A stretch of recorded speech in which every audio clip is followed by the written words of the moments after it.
fine. No, just to remind you when we vote who to vote with. We don't want you to forget. And don't let any other person say, "Oh, I have a better card. Let me give yours." All right. Hello, darling. How are you doing, darling? Goody. Sit in my section, darling. Sit in my section. You can vote with me.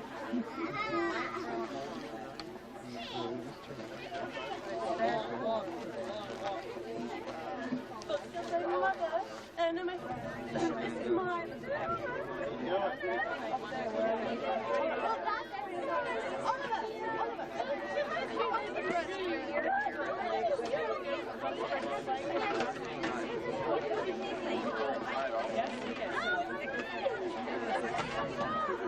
Do you want this card or what?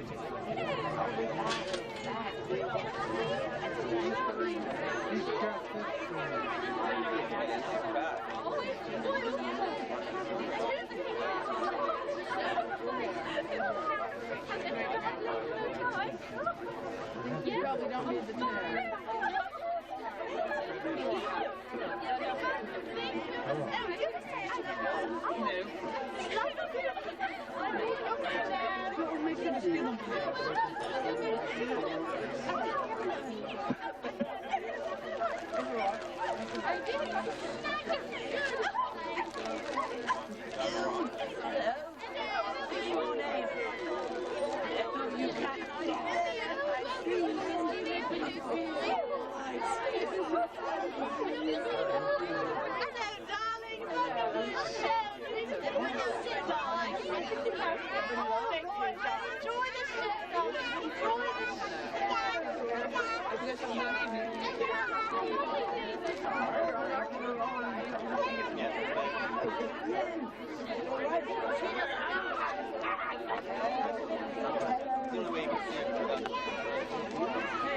Darling, you need a place to sit, darling.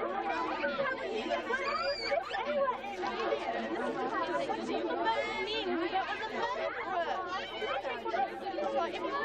This is my car.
I hope you enjoyed the show tonight.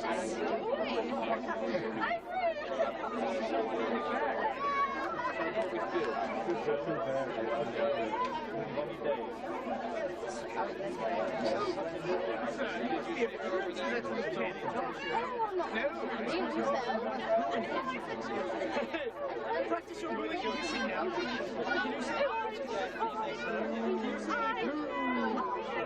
You need something. Anyway, please, come here. Right, like that. Very well. Fran, good evening, sir. The first evening from musical list. Hello. Our first evening from musical list. Smashing good. I hope you enjoy the show. You are my favorite audience ever. Do you expect your jobs for the evening already? Oh, excuse me, I must go attend to my section. Seems walking off the show now. Let's sing it.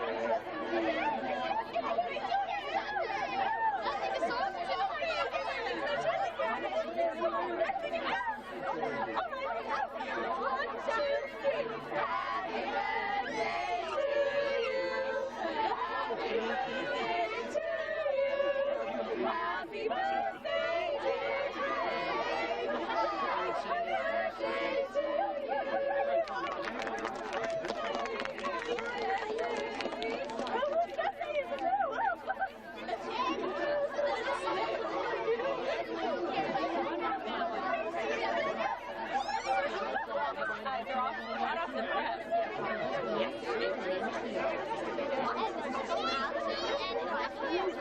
welcome to the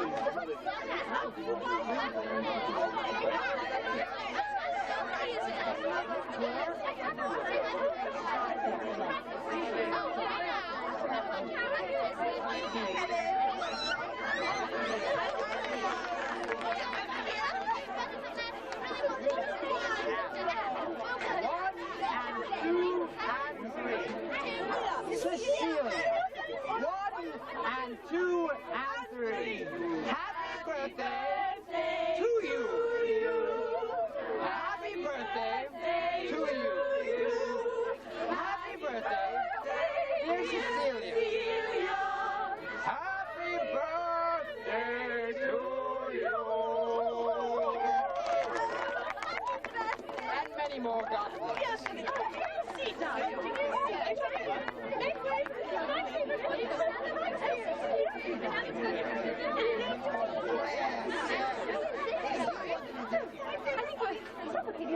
Does he know how to shoot?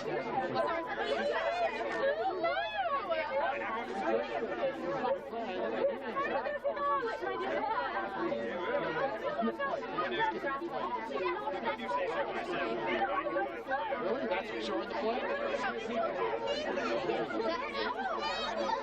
Daddy, yes. You know, I just saw something like that.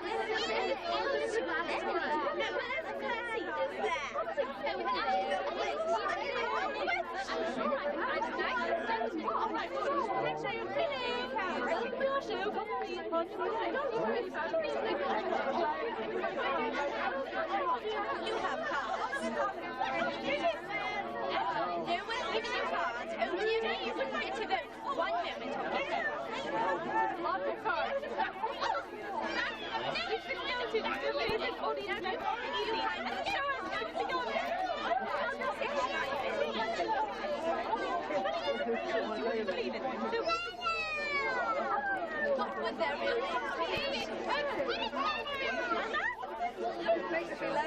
I've never met a stranger that's half so hard as enough. Oh, you must have. I'll just have to move on then. What's your name, sir? Tony Bell. What a beautiful name. I'm Miss Angela Price. And I will be playing the role of the Princess Papa this evening. And I'm going to try one more time. What's your name? Oh, hello. How do you do? Hello, Grandma Duck. Moving along. What's your name now? I don't see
Take away his Ronin gown. He could be the rabble or the Russian Tsar.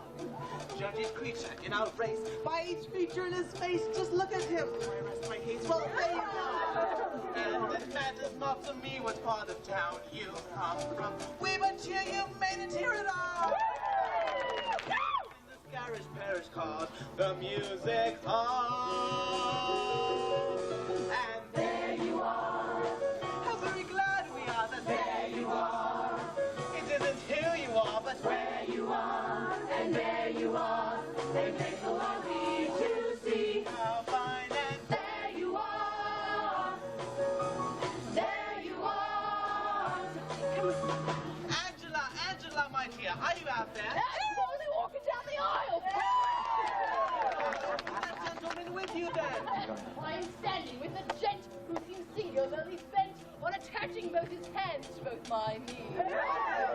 I'm a most engaging chap, but I'll let him do exactly as I please. A lady down in front who's handed me her latchkey. Surely she must know the spells are due. And these lovely people will bravo me more or less. And from the lights to show me you are. There you are, how distinct, gay and debonair you are. Deciding what's the Leicester Square you are. Yes, there you are, and grateful are we to see full well where we are. So lightning quick, let's all kick up a fuss. We cannot pray or trust is blind in us. So drink your fill and just unwind in us. A warmly wicked frame of mind in us. You'll find in us.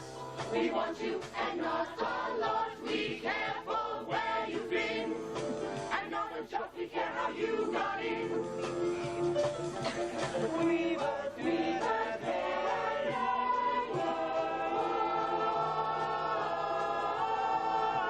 Damn it, there you are!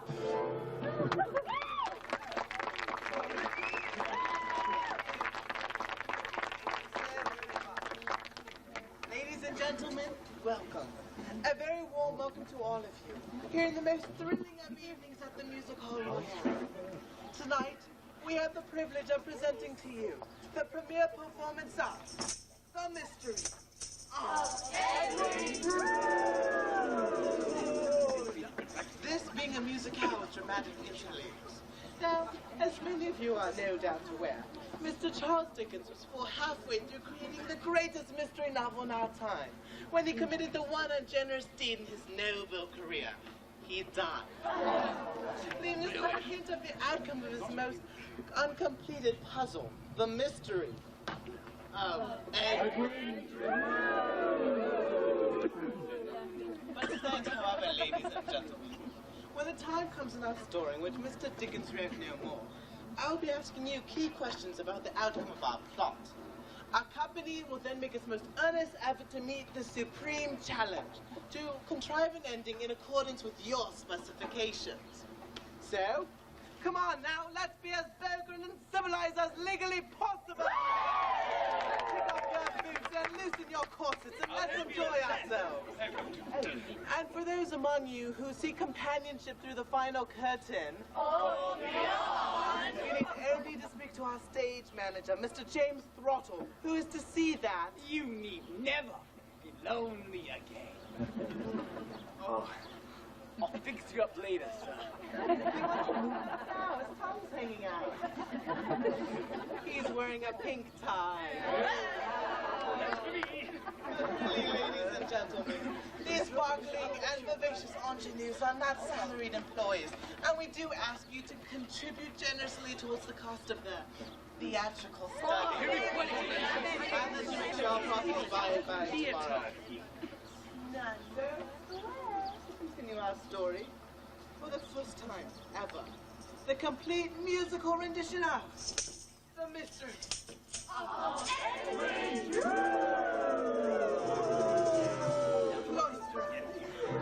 The ancient, mouldering cathedral city of Cloistrand. Not a particularly encouraging setting for the Christmas season now upon us. A wintry shudder goes through the giant elves as they shed a gush of tears.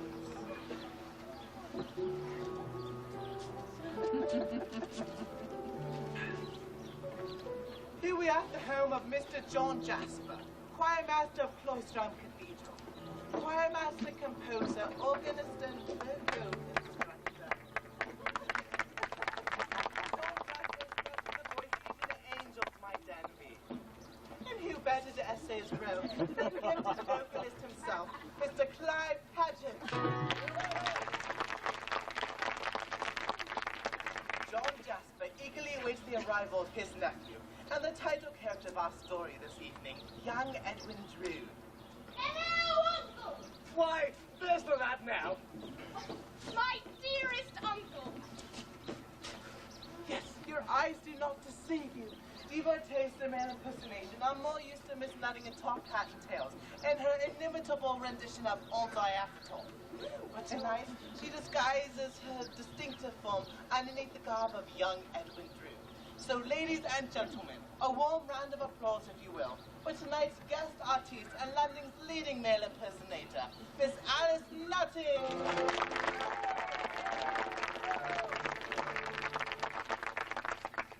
Any dinner, Uncle?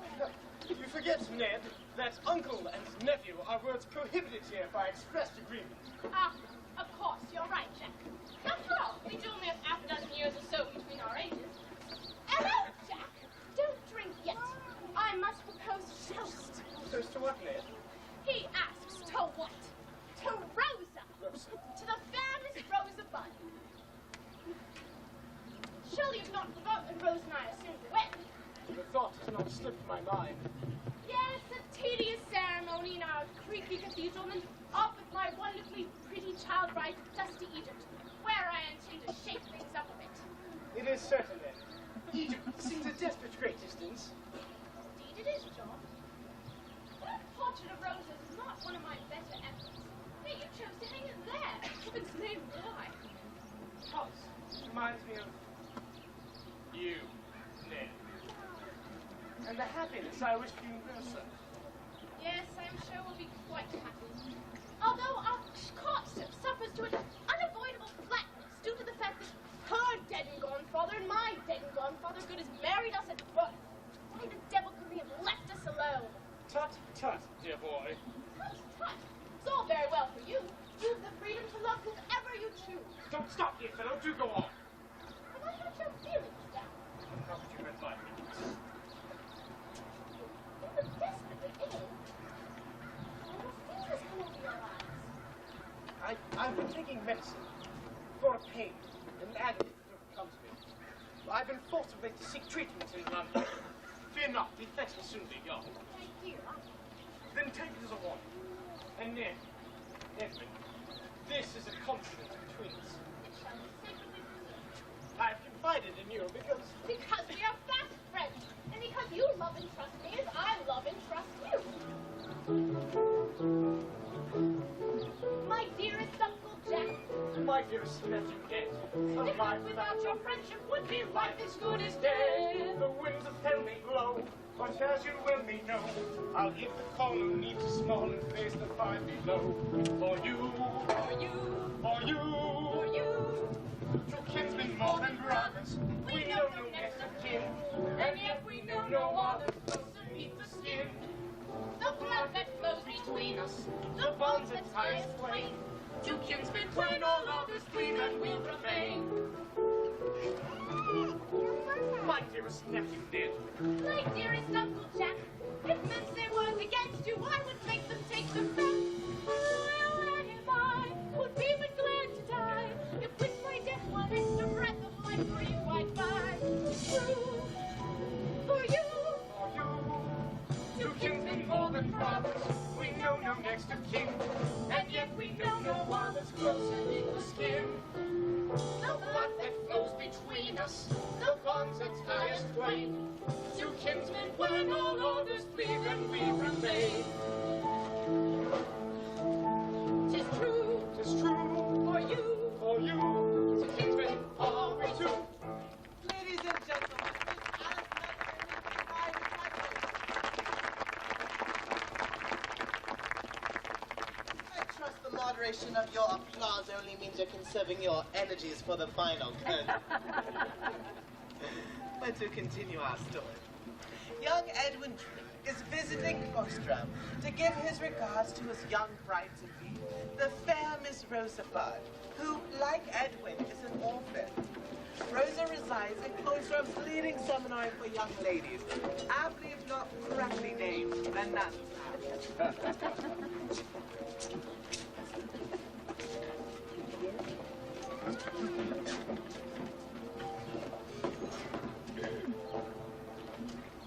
Ladies and gentlemen, in the pot of Rosa bud this evening is that most delicate of English roses, that blossom who is yet to be plucked, the unspeakably lovely Deirdre Peregrine.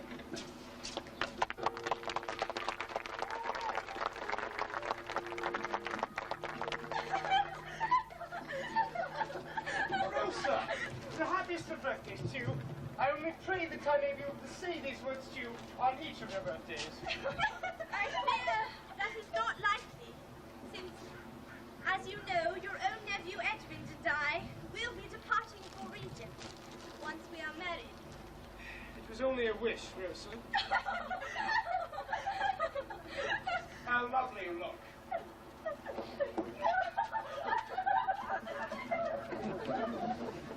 How lovely you look. I have awaited your birthday with eagerness. Eagerness, Mr. Jasper? Yes. Your voice will no longer be subject to fluctuations of adolescence. And in what condition is your voice today, my dearest subject? As my music master, perhaps that question should best be answered by you, Mr. Jasper.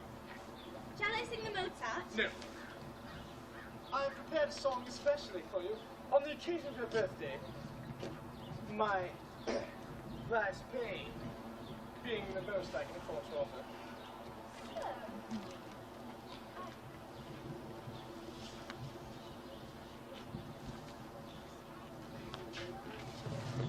Mr. Jasper! I cannot sing these words. It would not be proper. Why, whatever can you be? I do not. I'm not worthy of it. As your music master, that should be my decision. From the beginning, if you please.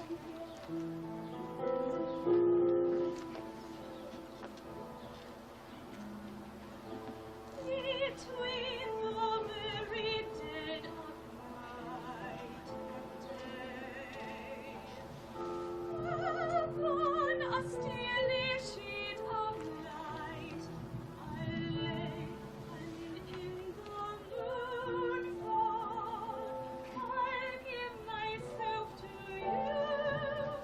I'll bathe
will not do. When you sing the words, you must make me feel that you mean them. From the beginning.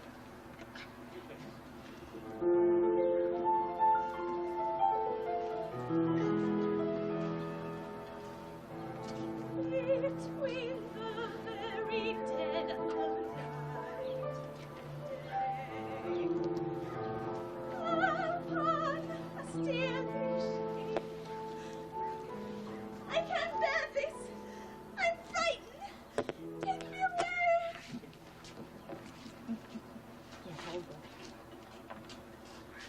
Nothing, it's all over. Don't speak to her for a minute. She'll be well. She's not used to an audience.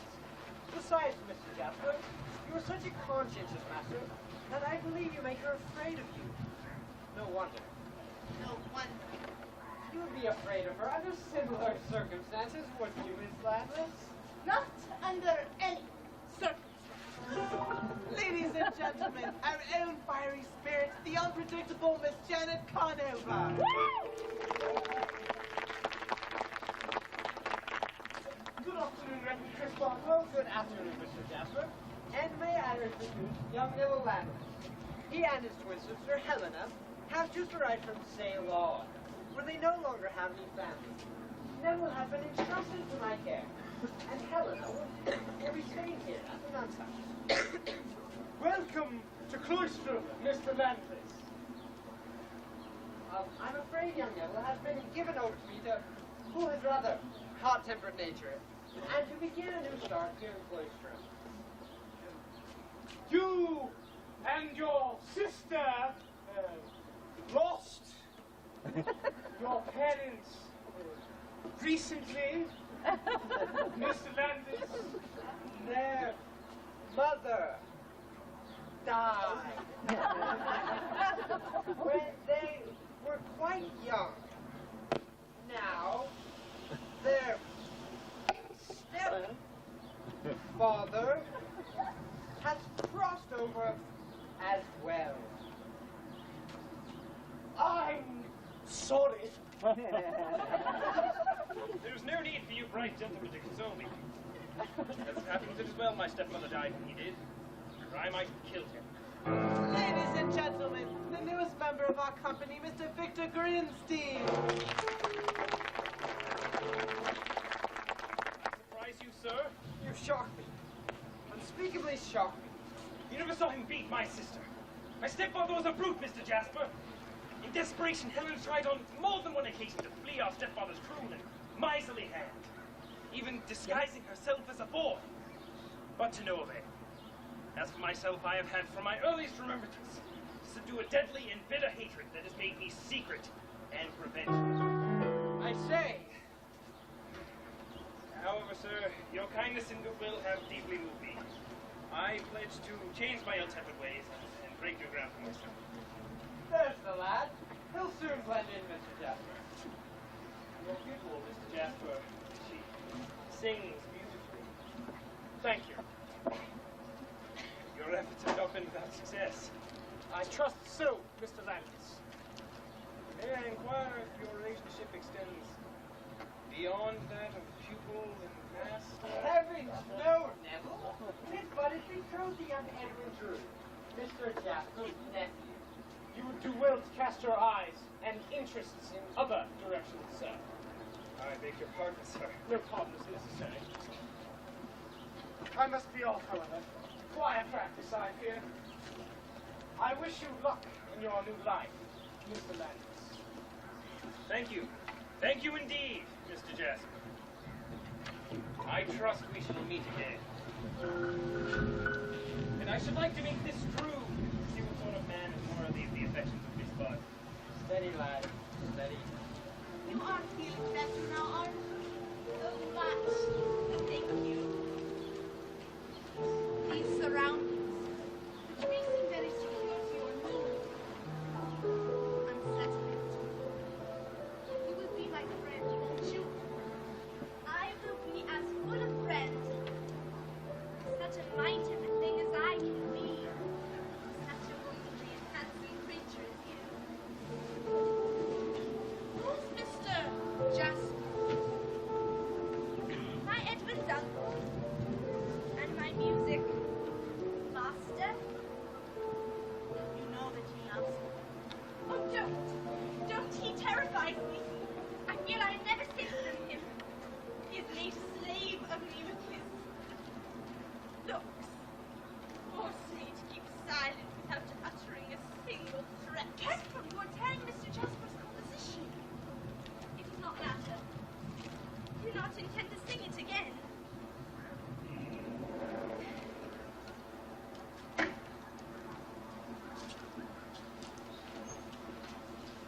believe we'll have at least one reprise of this before the evening's over, don't you think? As we leave the chaste sanctity of the nun's house, we travel for reasons which will soon become clear to the wickedest corner and the wickedest hole in the fabric of the city of London. Beneath the street of below contempt lies the opium den of the Princess Puffer.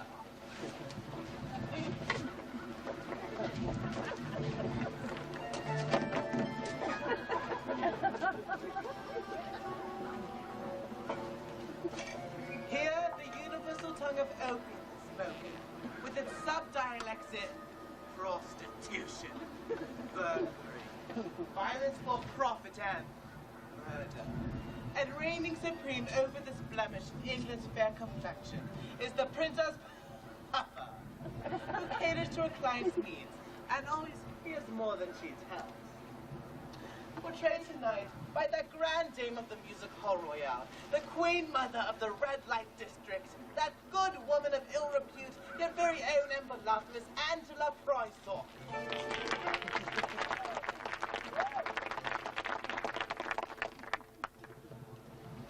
Crime don't pay. That's what I tell them. If it did, would I be here? Mixing pots, what then I sells them for a pint of rotten beer. Throats you cut to pocket crumpets, or you slat to cop some sleep. Bash a face for bleeding tuppence. What a disgrace to work so cheap. So I say, don't be a sinner for the price of London gin. You can't pay for one square dinner with the wages of sin. Sell me soul, call out, come off it. Who would buy this sack of skin? On the whole, there ain't much profit with the wages of sin. With the wages of sin. With the wages of sin.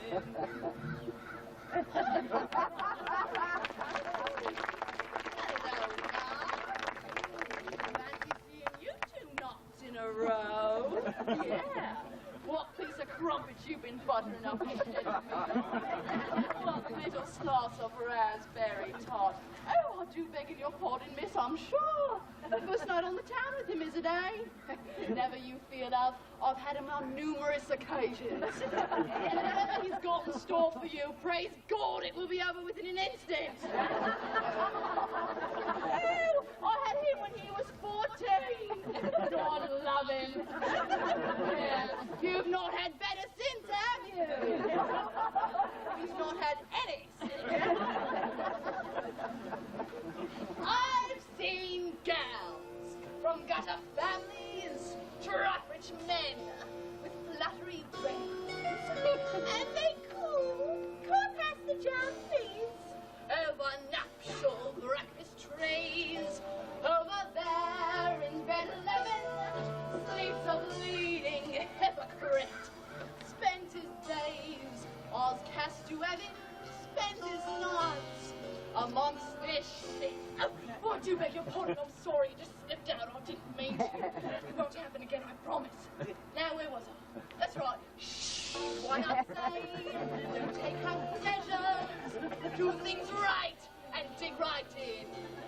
In this world, there's greater treasures with the wages of sin. I get threats, but seldom offers. If I did, I'd pack it in. You can't fill too many coffers with the wages of sin. Come on, then. Give your old love some help with the last line. Everyone, with the wages of sin. Oh, bloody hell. Now you can do better than that. Get off your farms then, everyone. evening. I'll be here all night, so each and every one of you is off your bill. That is Now, get off your bums and let's give us those stairs. Stay here all night, everyone now. No, in front row, up, please. I'm not leaving till it's 10. It's not hard to hold your legs here. Thank you. Now, everyone, we know.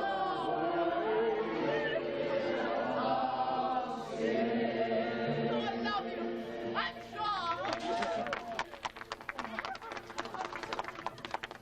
The wickedest room in London. And as the light of day steals into the room, wouldn't the pensioners approach her and be astounded to find it? Better love it. The goodly choir master of Cloisterham Cathedral, Mr. John Jasper. Woman! Mold on the mind and quickly. My task is only half done, and your medicine is less potent than usual. Lord numbers. You're mixing wine with opium these days. I'll fix it for you now.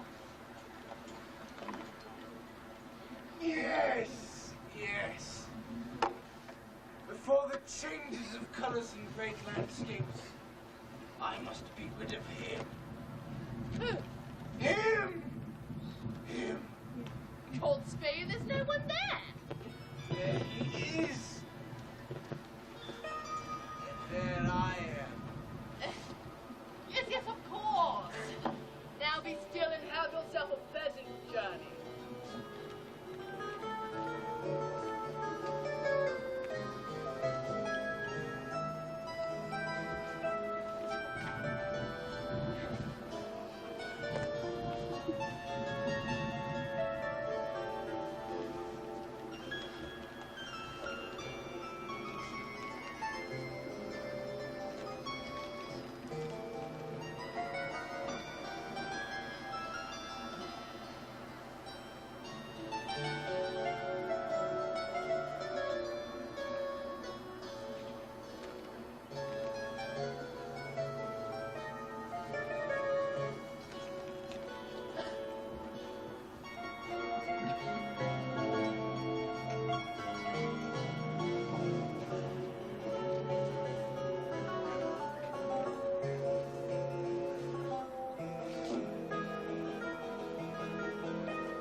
Quickly, hold on to mine, or she'll faint.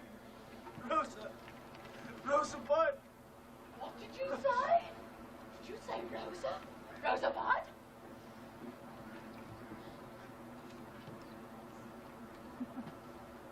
I can't quite seem to recall what I said. Can you help me find the railway station? I seem to be lost. Foreman Province you owes me. It seemed a large sum for a small courtesy. If you're that needy. And the railway station? The nearest is in Aldgate, just 10 minutes of a walk past the river. Thank you. Incredible. Who are you then? And what are you? I wonder how many of you noticed that suspicious statement. That sounded suspiciously like a clue to me. time, my dear. Yes, one more time, please.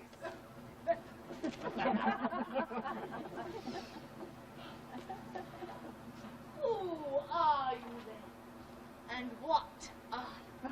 What indeed? But it is now the following day, and as we return to less sordid surroundings, we meet Cloisterham's leading citizen, Mayor Thomas Sapsey.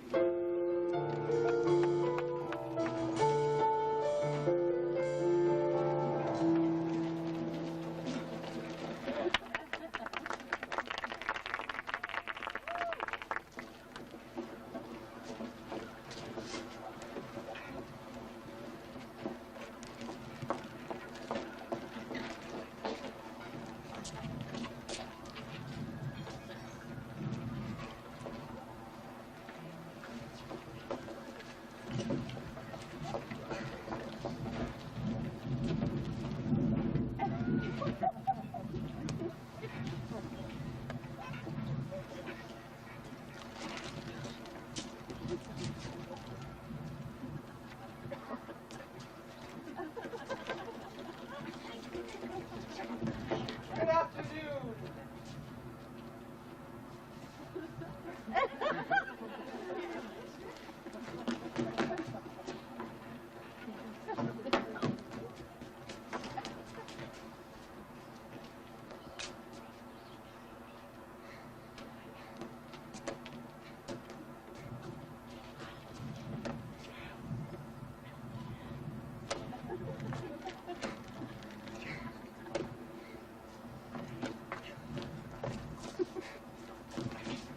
What?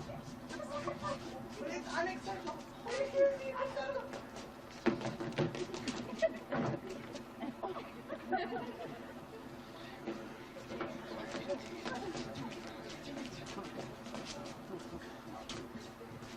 Good afternoon, Mayor Sapsey.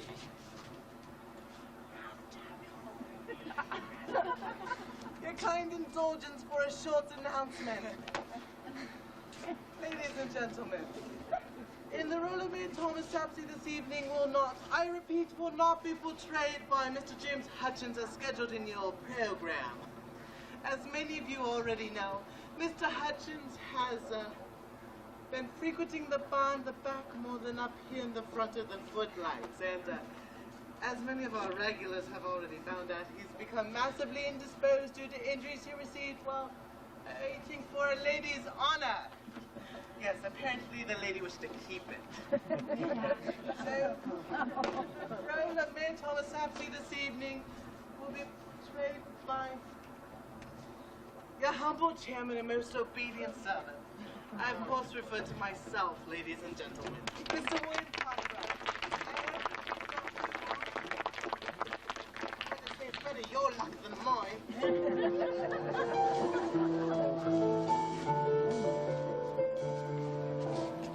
Good afternoon, Mayor Sapsey. Good afternoon, veteran Prisbaco. And these are my new charters from Ceylon. I'm taking them in. In fact, there they are now. Neville, Helena, I wish you to meet Edwin Drood. Sir, Sir, I congratulate you on your good fortune, sir. my good fortune. Your betrothal, sir. Oh yes, Rosa. Young Ned is soon to find himself for your segment of the globe, Neville. Oh, Ceylon, Mr. Drew. No, but much the same Egypt. To make your future, sir? No, to ensure that Egypt has one. I shall soon be taking over my family's engineering prospects there, and I plan to pull off a miracle. Pray, what miracle? The Cairo Transverse, Mr. Landon. A thoroughfare for commerce and coach travel across the desert to Alexandria. A monumental task, Mr. Yes. One wonders from where one would obtain, for example, the paving stones. From the pyramids. No! Yes. My studies show that there is enough rock in the top half of the Great Pyramid alone. This is English blasphemy! Is it not enough that you take our delicate brew of tea leaves and likewise improve it by pouring cow's milk? Neville, let's not raise our voices here in Cloisterham High Street. I meant no offense, sir. I did not mean my awkward rays to arouse such emotion. Or to ruffle your splendid feathers. Sure, Mr. Landis only feels passionately about his part of the world. Edwin? As long as he keeps his passions in check. I fear I've not yet adapted myself to your restrained climate, Master Edwin. My uncle has already given me some account of your hot-blooded temperament and passion, sir. I hope you've left them both behind.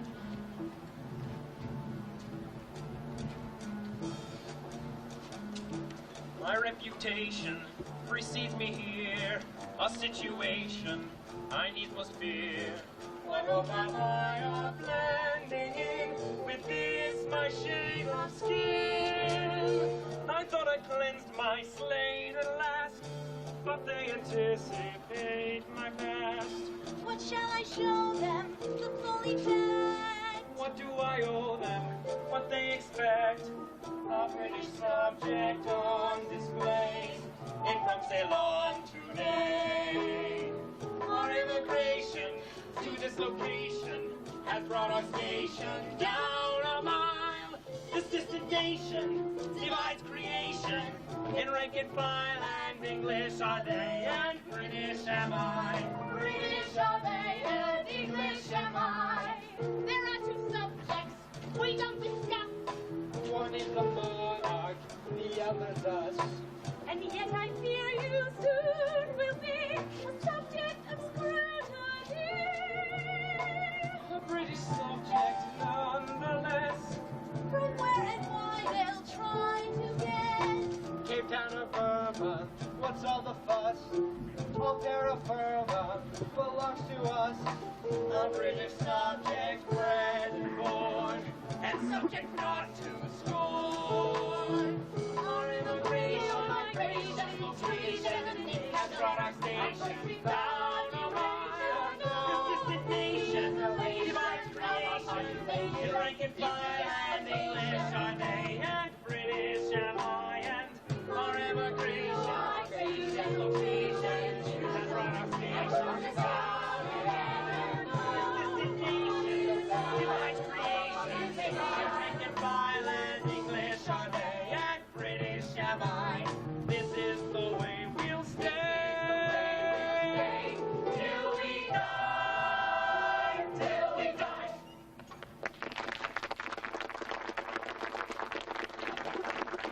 You see there, Sam, it's just as I've been saying. There's instinctive rivalry between my own dear boy and this Landis fellow, and I fear his hot-blooded Eastern temperament. You seem to exaggerate the matter, Mr. Jasper. I will go mad, sir! Do you not realize there is more than one side, one face to all things in nature? Beneath them is a tainted English accent and adopted English manners. There lies a heathen Landis, a tribesman Landis, a half-blood, half-bred, half-caste, who would kill as easily as he would covertly dare. Oh, come now, Mr. Jasper. This seems quite extraordinary. On the contrary, sir, nothing could be more ordinary. Why, I myself find myself consumed by the same sort of duality on occasion. Why, I sometimes forget things, and in going back to fetch them, half expect to find myself rounding some corner I've already turned. And what about me? Having to be your chairman and this man Thomas Sapsy bloke at the same time? It's damn confusing. Indeed, like our two-sided madness, I find that I am not myself these days. For all I know, I might be you. There's more than room enough for two inside my mind. I am likewise in the haze of who I am from scene to scene. What's more we do before I mean are in a bind. Or is it I, or is it me? Or is it him, or is it he? Each one of us does not agree on what to do. And if I take opposing sides within myself, then who defines of what is right or wrong? I'll go along with you. Hey, penny, one penny, twopenny, threepenny, 12 to a shilling, to a cent, to a florin, a foot enough, fancy the currency, foreign, the finest, if equal sides of the coin. Follows your uncle from pennies to guineas, a two-sided mint is the rule, not extension, and we're not here with the full of deception to find this invisible side. On the eve, let's rotate. It's high or low, Or black or white. it's up or down, Or left or right. Or night or day.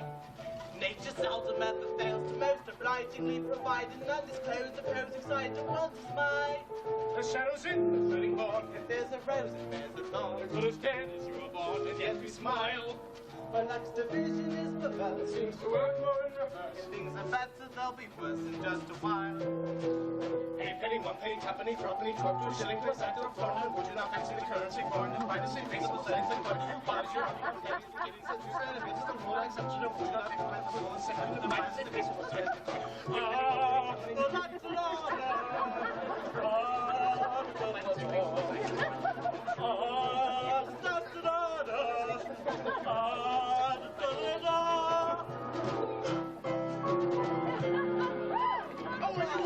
Come on, then! I defy you to go faster! Hey, pretty one, pretty tough, pretty tough, pretty tough, pretty tough, pretty tough, pretty tough, pretty tough, pretty tough, fancy me. I'll show you the pennies, please. It's just like it's the moonlight. What did I pick with the moon? Step to the right, step to the left, the way. That's the coin. Hey!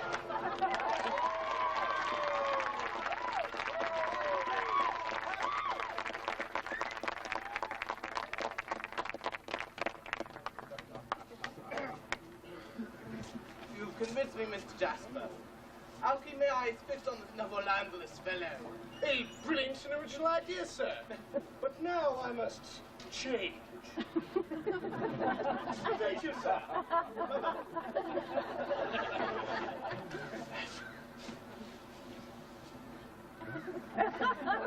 We now step out of Cloisterham High Street and walk in step with the rag known only to the citizens of Cloisterham as Durdles. A man whose knowledge for the cathedral tunes is only exceeded by his capacity for wine and spirits. He's wending his way towards an assignation. What's that you say, Bill? I said an assignation. Meeting Mayor Thomas Saxby just around behind. What's that you say, Bill? I said around behind. And so have you. I didn't come in to be insulted. What? Where do you usually go? Simply through, you know. Which part is missing? Idiots. Pleased to meet you. Ladies and gentlemen, as saying the role of Doodles is the clown prince of the music hall royale. Your friend, not mine, I give you an idea who wants him back. Mr. Nick Cricker. Oh, this is my dear friend by my own lad, young Nick Cricker II. A warm round of applause for Nick Cricker and son. Afternoon, Mayor Sapsy, your lordship, sir. Good afternoon, sir. Beg your pardon, sir. The cough. It's just a touch of rheumatism. No, you mean rheumatism. No, I'm working on your dead wall scribe. Please refer to the late Mrs. Thomas Sapsy as just that, Doodles. The late Mrs. Thomas Sapsy. That is how I like to think of her. I mean, that is how I like to refer to her. She was 1 in a million. Yeah, one in a raffle. It really is. My wife's tomb ready yet. Your wife's tomb's all ready for the inscribing. She'll be much happier when we moved her from a temporary grave. It's not so damp and the moles wouldn't have gotten to her for ages. There's not much you can do about the worms. I mean, they've already made a meal of That's this quite sap- Captain. Look, what is this thing, this boy? Mark Protein, Squire? Name of deputy. I put the lock on your wife's trip myself, your lordship, sir. That's right, and I got the key right here.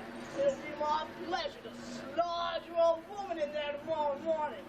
There's room enough in there for the whole royal family to have an afternoon tea. Yes, yes. It's a national treasure, your grace, if I do make so bold. In fact, just the other day, Mr. Jasper asked me to take him into the crypts to see it.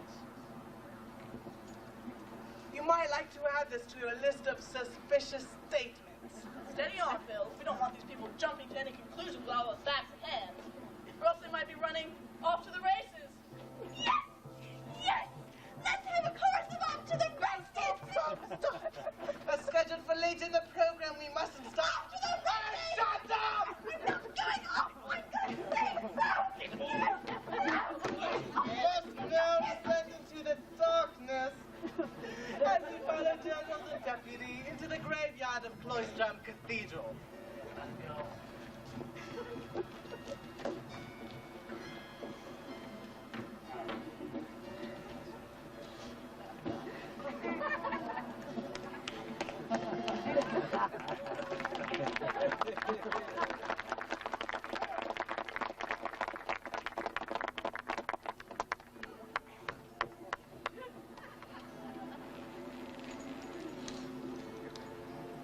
Oh.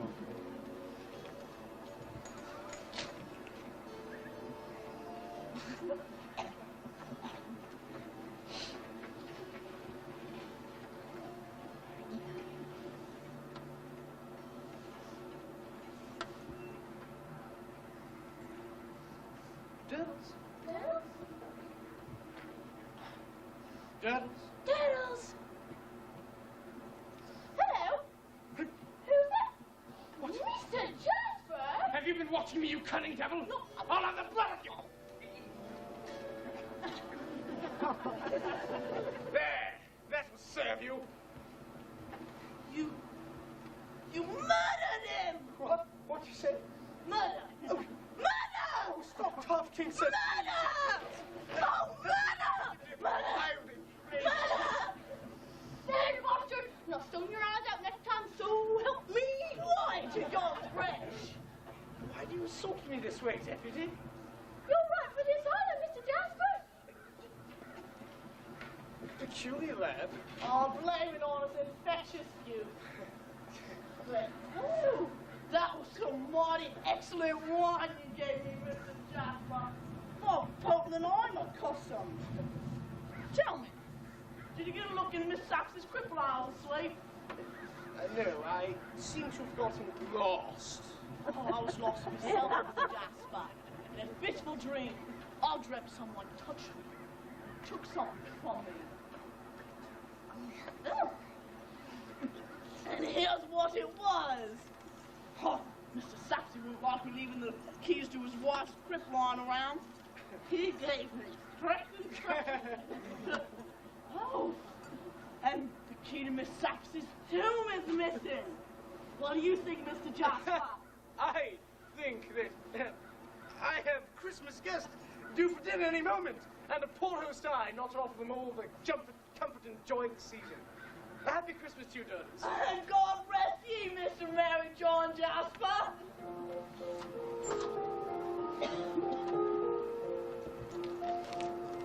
Yes, many a bright and chattery afternoon we spent among these silent tombs. Eh, my own betrothed?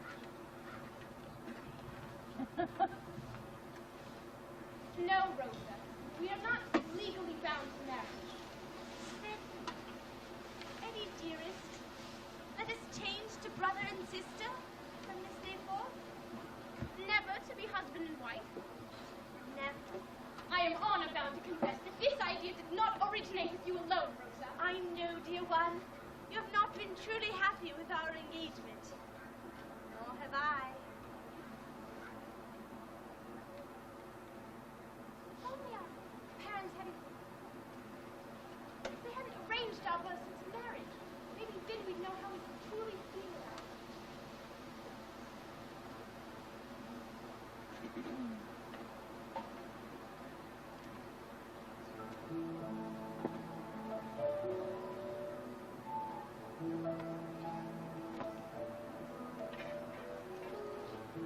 If we were perfect strangers, how perfect life would be. I'd know if I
Could we keep our change of plans from Mr. Jasper? Just for a while, Eddie? Of course, you're right. Why give us such sad news on a Christmas Eve? And now we really must be going. We're very late for dinner, and I fear there's a storm brewing.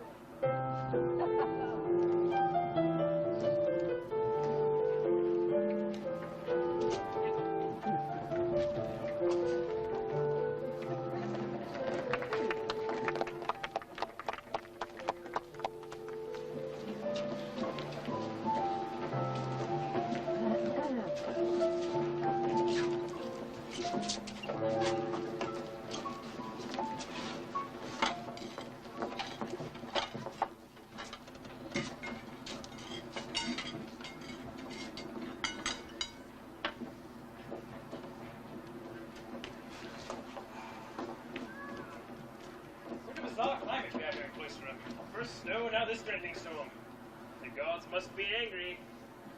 God must be angry, Neville. Not gods. We use the singular here in England. What's a storm for Christmas Eve? Yes, 'twas like this night that Rosa's mother died. Neville tells me you were once engaged to Rose's mother, Mr. Christopher. Yes. Yes, but I feel I was a bit too Anglican, a bit too angular for her taste.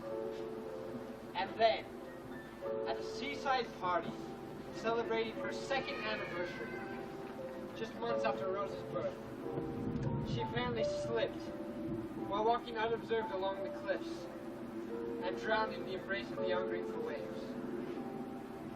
But enough! Let us follow Mr. Jasper's lead and forget our grievances with life and each other over a sturdy Christmas dinner. I pray you will forgive the meager merits of my humble table. Sorry we're late, all. We fought the storm all the way How here. lovely to see you again. May I take your things? I had no idea you'd taken on domestic staff, Uncle. Edwin, Mr. Landis will take you seriously. Fear that. Now, lads, Rosa, you've no idea what it means to have you here in my chambers. Miss Bob, how is it that in this season of holly, you seem to remind me of a flowering hibiscus? And how is it that you remind me of an inconsistent baker, Neville? For while your metaphors are stale, your manners are uncommonly fresh. You go too far, sir. Gentlemen, this is Christmas Eve, and I will have no more unchristian-like behavior between you. Now, this mulled wine is very good stuff indeed. I made it especially from a recipe I obtained on a recent trip to London. Any port in a storm for me, Uncle. Any port in a storm! Very good, Edwin, very good! None for me, thanks. Now, let us drink deep.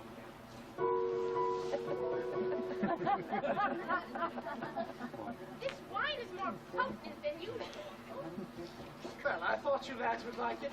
Now, let's have no more ill will between you. Please, Edwin. There is no longer any cause for rivalry between us, Neville. You have my friendship, if you wish. And a Merry Christmas to you, Edwin. The goose is cooked. Miss Bob, I believe your next Christmas dinner will be in Egypt. My God, Landis, perhaps you should accompany us. I'm sure Rose and I could use someone to carry our things. What? Someone more acquainted with the foreign tongue than minding his own. Gentlemen, ladies, please be seated. Sir, I don't much like your tone. That super city is near you where clear you are a finer cut than mine or on a waistcoat. One can soon be torn in faggots too, till maggots feed on you. Something in his speech seems ominous to me. No overreach, pray promises to me. Praise to him divine, for this we should be glad. Won't you try some wine? No good can come from bad. My dearest of his friends, may I propose a toast to Rosebud and Edwin Drood. Three cheers, and here's the roast. Landis, as you already know, your blood is hot, but less than pure. Less, I'm sure, than we. Your history would indicate the fact some have happened through your veins. Your truth is the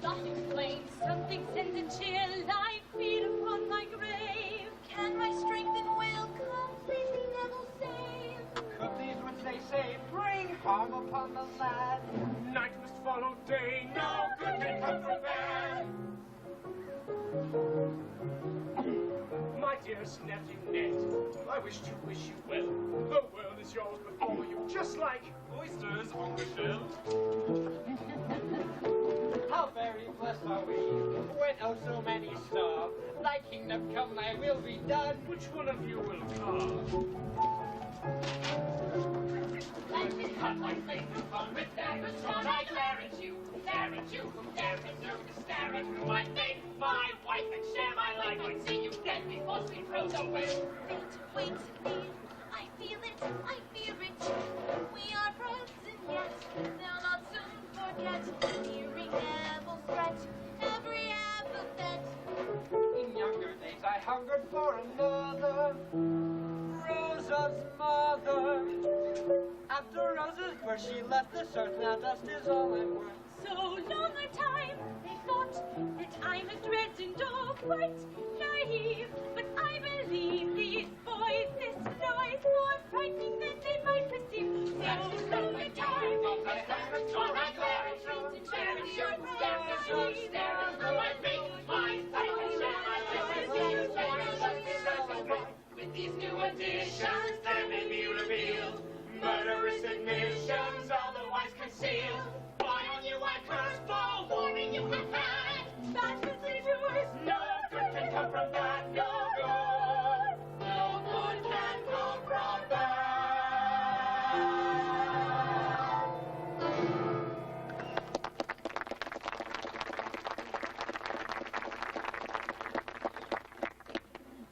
What a storm for Christmas Eve. I shall go to the river where to see the spirit of nature unchecked. Will you excuse me, Uncle? Of course. I will join you on your walk. and we must retire to the nuns' house before the storm. Good night, Edwin. My dear. Everyone, No, sir. be careful how you tread, Evan. Well, I'll see the lady shakes the gold. Will you not join us, Uncle? No, Edwin, I have plans I must execute. However, I will not let you wear that flimsy coat. You should wear my own humble but serviceable coat. Come, Edwin, your destiny calls. Goodbye, Uncle. Goodbye, all. When shall these three meet again? When, if ever? It is now the next day, Christmas Day to be sure. The storm is over, yet in its wake note, there is to be found no trace of young Edwin Drood.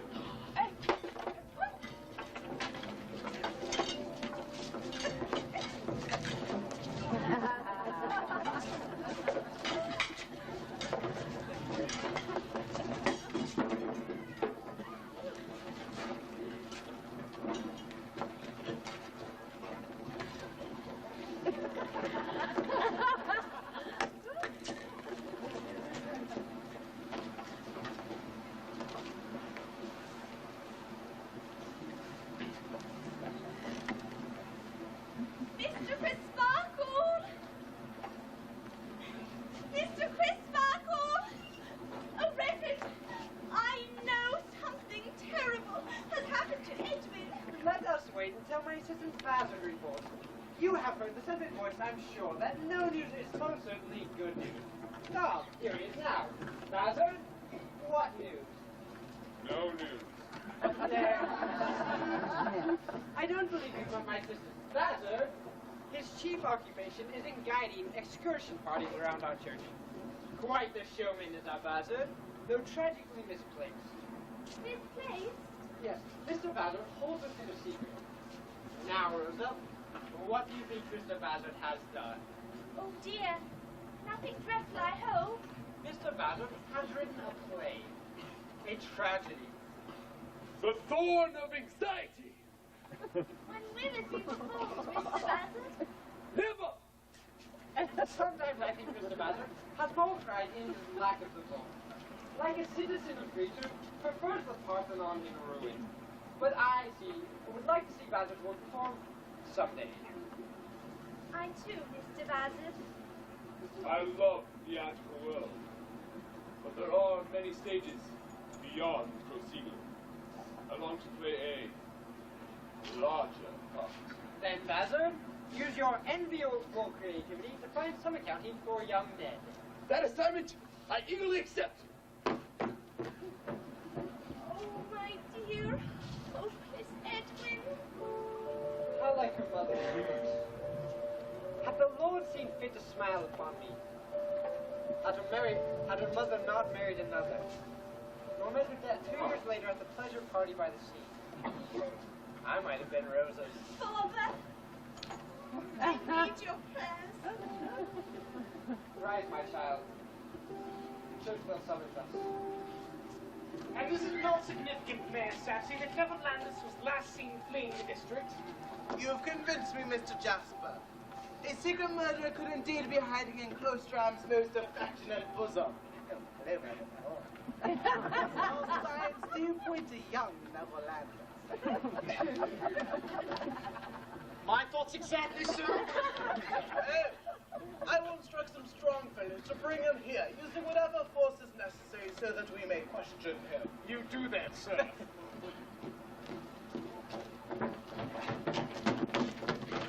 We'll find Neville Landis right up now! And when we find him, we'll educate the murderous swine.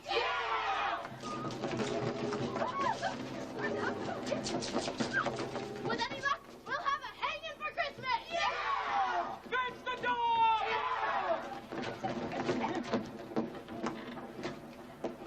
Oh, Mr. Jasper! Mr. Jasper! Look what I've discovered. Why, it's my coat, the one I gave Edwin last night. It's been torn to ribbons. Blood. Oh my God, there's blood on it! Where did you find this? Under a rock by the River Weir. My dear boy is murdered. I take this oath before you, Bassett. Record it in your memory. That I shall pin the crime of the murderer upon the murderer, and that I devote myself to his destruction.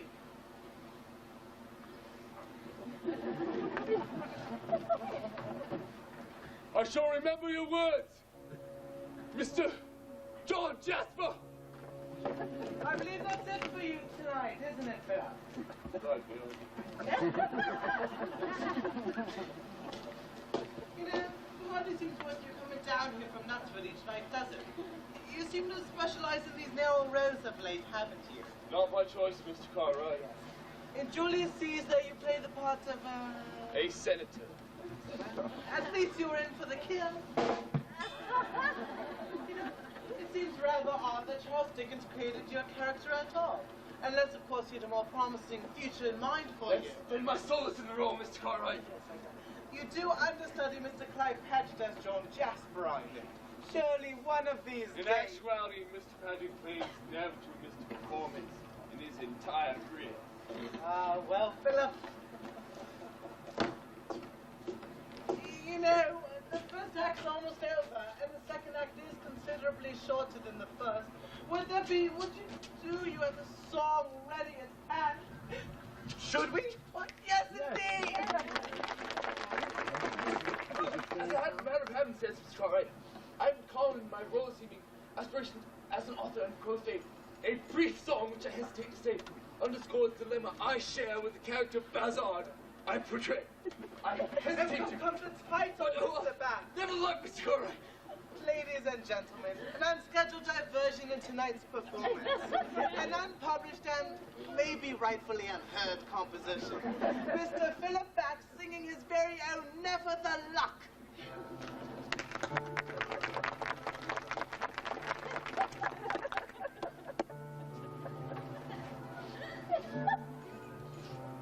Never the luck and never the lead and never the mind, they say. In time we all taste the linings of light and know how my night some days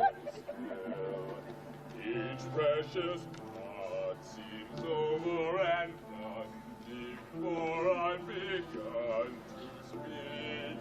I cast down my line and keep my hand in, but I'll not stand in this room.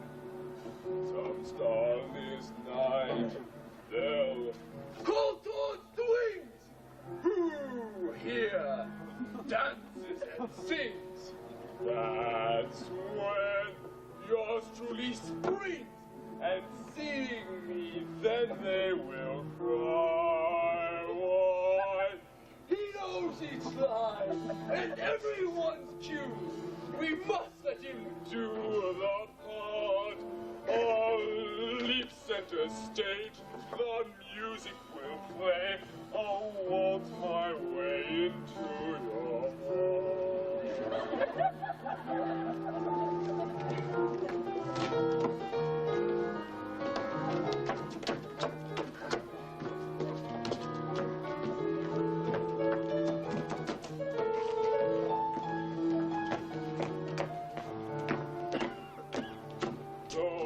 Wherever I plod and ever I plan, wherever the flag to fly, I wait for my star, my fate to be struck, but never the luck ever.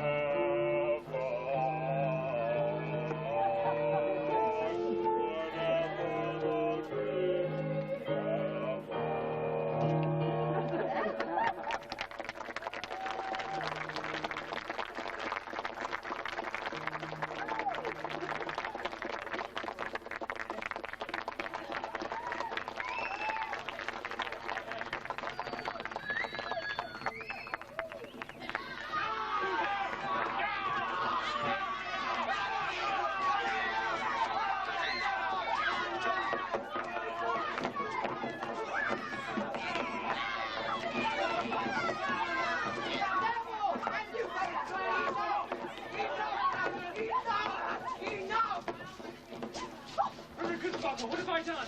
Nothing. I'm sure there's some explanation for what's going on here. Douglas!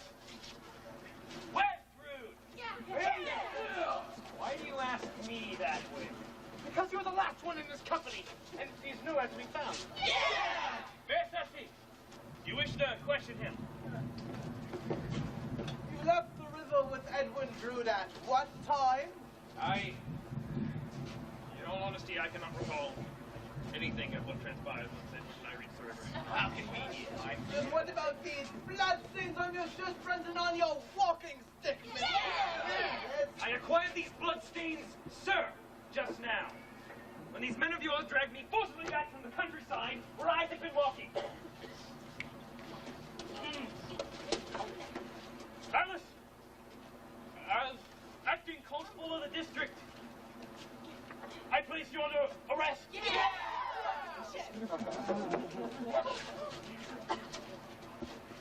How many of them did it take to mar you in this way? 8. You have an interesting way with the law here in Cloisterham, Mr. Sassy. And you, Mr. Jasper.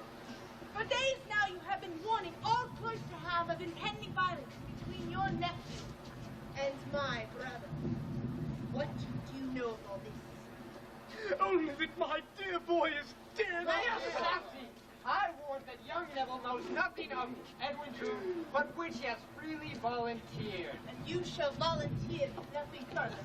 May I remind you and your brother, madame, that the issue of murder is at hand. Before you utter that word again, laughable man, perhaps you would be good enough to supply a body, a victim, a corpse, something more tangible than an errant nephew, a ludicrous city official, and a timorous uncle.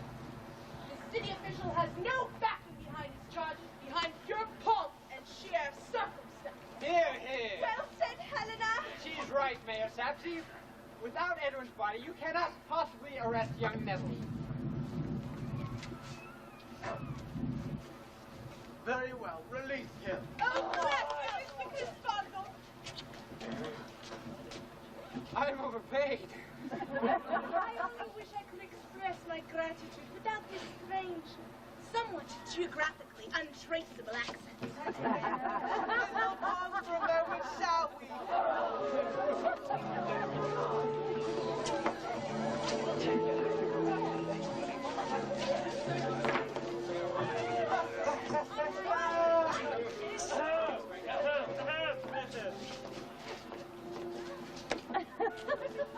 Here's where Matt now lies. Edwin Drood has vanished and could be Clive. Dead. John Jasper sworn vengeance upon his nephew's murderer, who most of the populace suspects to be Neverlanders. But the charges against Neville have been rescinded thanks to Helena Landless's steely resolve and the support of the kindly Reverend Crisparkle, who was once engaged to Rosa's mother. Meanwhile, it is difficult to know what one should make of The drunken stonesman Dirtles and his young apprentice deputy, not to mention the mysterious purveyor of opium, Princess Papa. Statements to consider during the interval with one great admonition. Should you leap to all the conclusions without all the relevant information, you may find yourself off to the races. Let's have a course over the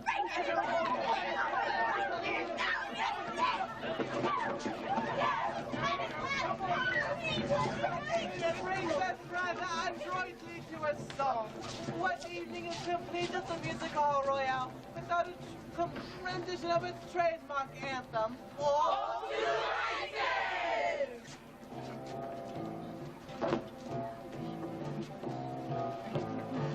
Conclusions often lead the best of us astray. The wisest move in life is just to wait. Otherwise your galloping emotions run away like horses at the gate. Then off to the races, off to the races, off to the race we go. And where the chase is, and what the pace is, we seldom seem to know. Men with broken heart about to nevermore pursue a member of the soft and silent rise. Silent rise! Firm the anchor to the ground and suddenly we'll view a fair and favored vice. Then off to the races, off to the races, where flirting faces call. The same graces, strong drink replaces the need for love at all. Don't fall back on your assumptions, hasty presumptions. Like do you think? I judge track like an ad running blind. Try lagging behind, you'll find you'll win. Bless our Queen Victoria, she's had 9 kids to date. You wonder how Prince Albert got enthused. Probably by her degree he had to procreate. Said she make me a beaut. Up to the races, the royal races, the same as poor folk do. What ye embraces, Yes. royal graces, What? the same at once as you.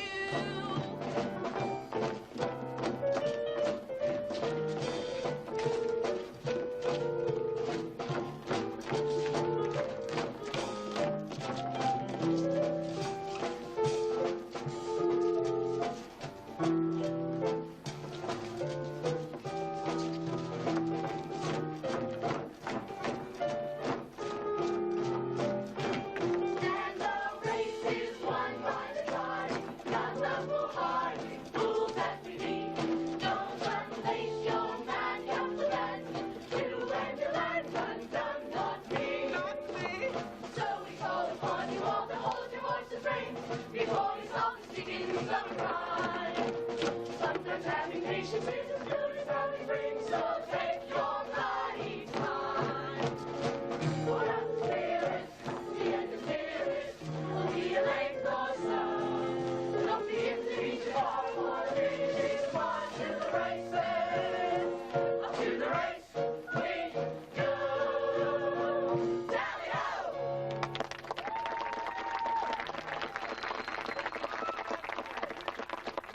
It is now time for our interval. There are refreshments and candy and other sweet, yummy things over there if you'd like. We will be back in a short while to bring you the second act. It's cold. Ladies Ladies and gentlemen, a warm round of applause, if you will, for our fully trained orchestra under the Christian control of Glenda Elby.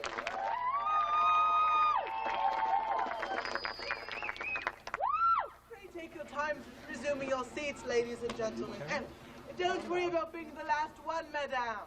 It only means we're all looking at you. I hope you all found our lavatorial facilities.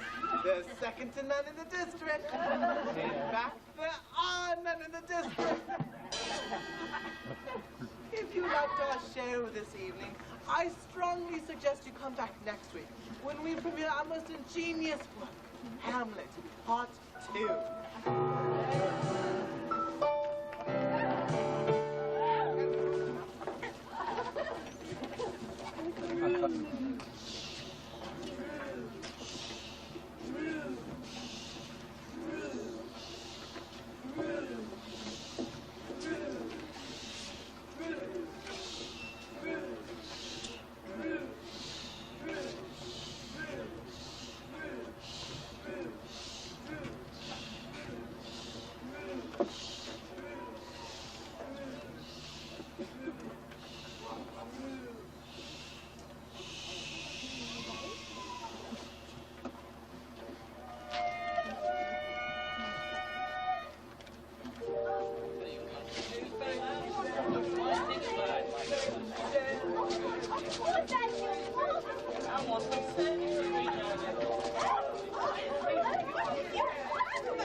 First we found no trace of young Edwin Drood, and all of Cloisterham is agog with rumor and suspicion. There are further developments. 2 inquiring sleuths are about to appear on the scene. One being the Princess Pepper, whom you've already met.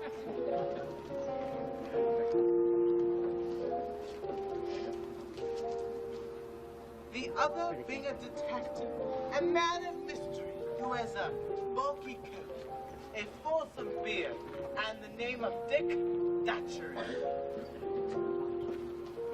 Now! I said Dick Datchery! Right. Excuse me. These apparent strangers approach with grand intentions and great expectations, which I might like to add we will be presenting next season in Brighton. And like ourselves, they are just now arriving at Cloisterham Station.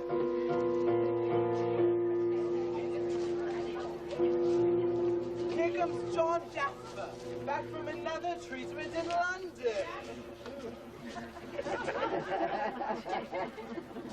A note in his wake that among the many curious souls of Cloisterham, none are more curious than these 2 sleuths.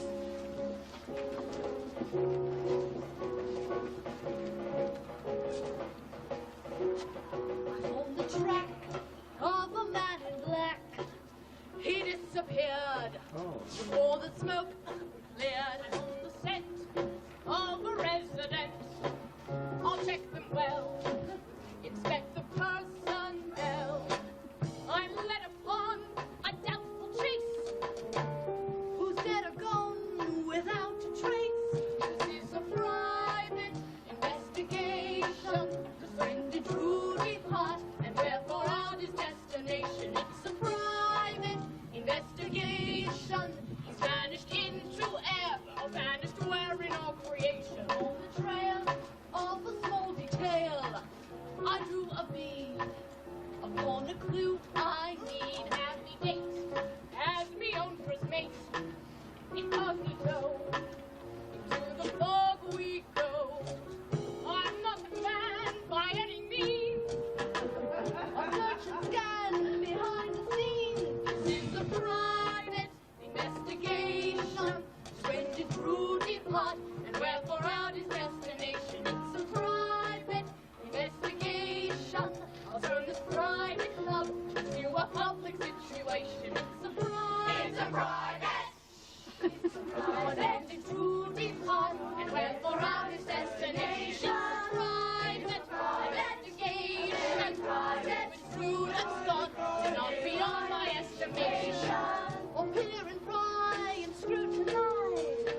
It's nice, don't you think? Yes, as if the stars were mere punctures in the ceiling of the earth, through which heaven's light can be seen. Or something along those lines. I only wish my assistant Bazard, who was away on business, could see such a night as this.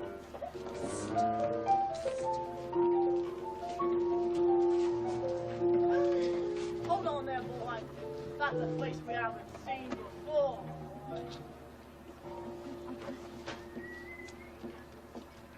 Welcome to Fair Cloisterham, Captain. I'm in the way of being official greeter of all visitors. I might have a price of a bottle of wine on it.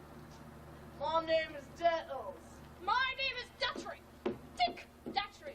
And I was wondering if I might be able to find lodgings in these pockets. Oh, no doubt, Mr. Dattery. Something architectural and out of the way. Inconvenient? There are plenty of inconvenient lodges here in Cloisterham, sir. Close to the cathedral as well. So sorry, couldn't help over here. The only such accommodations I know of along those lines is a single room above the lodgings of Mr. John Jasper, a good admirer of my own. Oh, is that the fellow who is much afflicted by the loss of his nephew, Edwin Drood? Wait on, boy. This much afflicted fellow, John Jasper, is he always dressed in mourning these days? That's the man. You won't catch me going near him again. Why is that, boy? Because I ain't going to be lifted off my legs and choked again. I find that most interesting. I shall enjoy watching the comings and goings of this town. That man should speak to his tailor. Excuse me, miss. Have you seen Mr. John Jasper? Are you in? Oh, no, miss. I always look this way. Rosa, you and I have both been guilty of neglecting your music lessons. When shall we resume? Never. Sir, Am I being politely told you've abandoned your studies altogether? the politeness is entirely yours, not mine. Please, I beg not to be questioned. I will not answer any more. At least that's my Rosa, I do not wish to hear you, sir. I do not fidget how many eyes command yours. You shall hear my words, even if against your wishes. Dearest Rosa, charming Rosa, even when my dear boy was engaged to you, I did love you madly. I did keep our secret loyally, did I not? You were as false to him, sir, daily and hourly as you are now. No, you may be afraid to open his kind eyes to the truth that you are a bad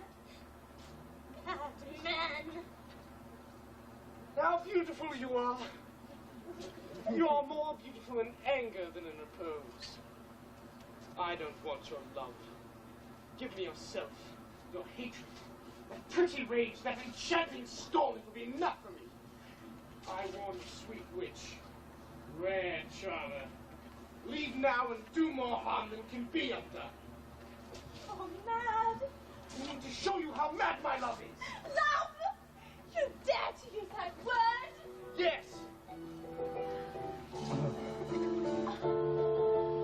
Love is but a word that wandered here from pastures green, for it was rarely said or seen and seldom sung. Innocent enough it was intended to be used on rare occasions, not abused by every tongue.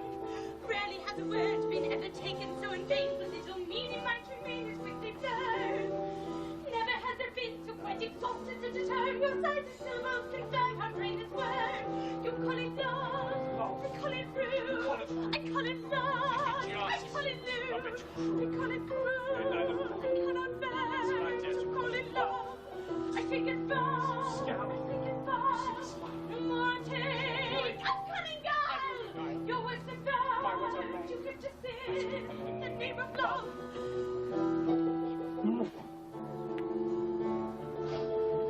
Roast about the dainty little face whose every curve confirms that she's a child, a girl in your fight. Rosa is the only soul in Cloisterham, it seems, whose senses just as our dreams you dream at night.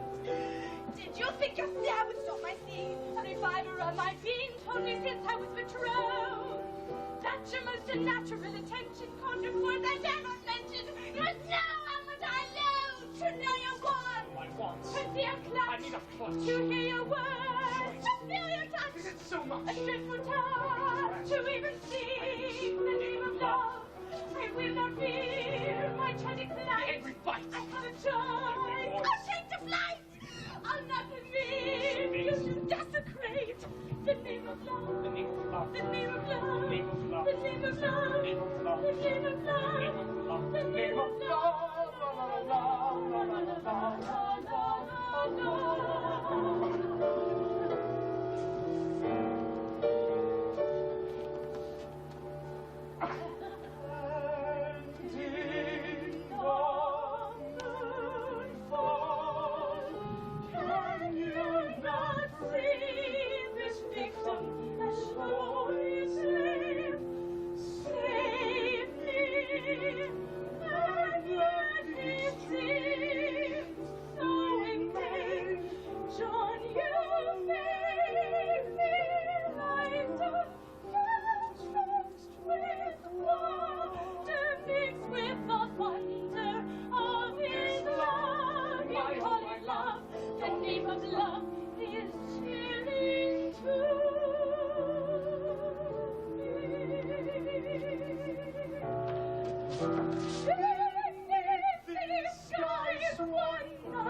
I didn't come this far to turn away with but one piece of puzzle in the air.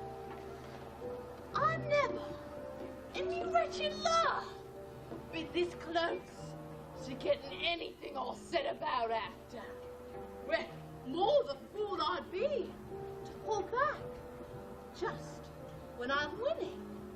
I never understood those in love who ease up just when they should push on.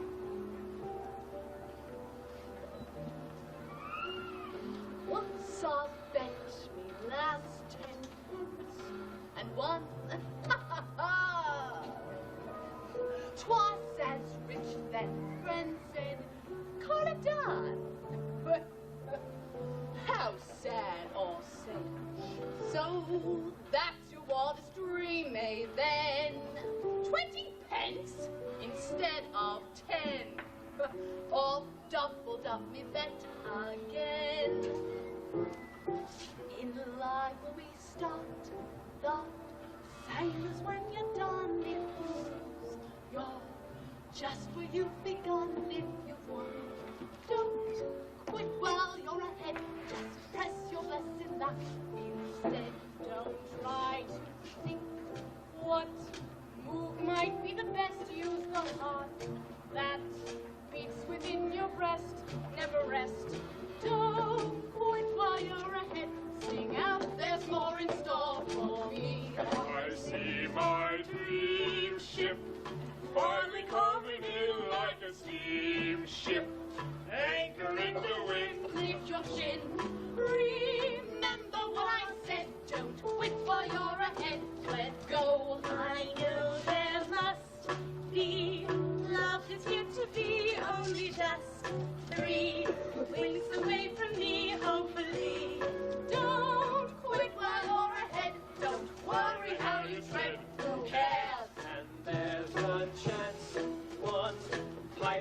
that is mine, a romance quite ripe upon the vine. Don't resign, no victor ever fled. Don't wait for you're ahead to stay. Hurry, hurrah, boom, bang it, bash it, ooh, la-di-da, boom, bang it, crash it, ooh, la-di-da. Don't wait for you're ahead. Don't say I'm off to bed. Farewell. Well, I know, don't let the moment go to waste. Not with metric house enough to taste. Either go with all due haste. For God's own sake, so raise your stakes. You struck a lucky vein, never break through any lucky train, no refrain. Don't quit while you're ahead, as easy done is said. You'll see, sorry, boom, bang it, bash it, ooh, glory be. Boom, bang it, bash it, ooh, lottie dee. Don't quit while you're ahead. See out there's more in store for me. For me. For me.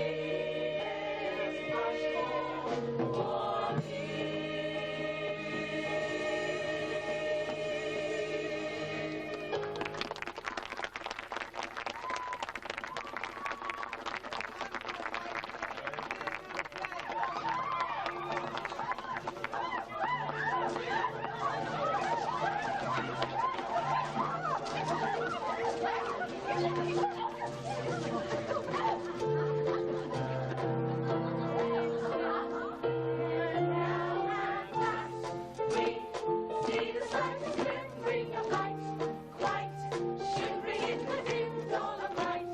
So long have we been blind, but finally we unwind the truth is this: we find the good be.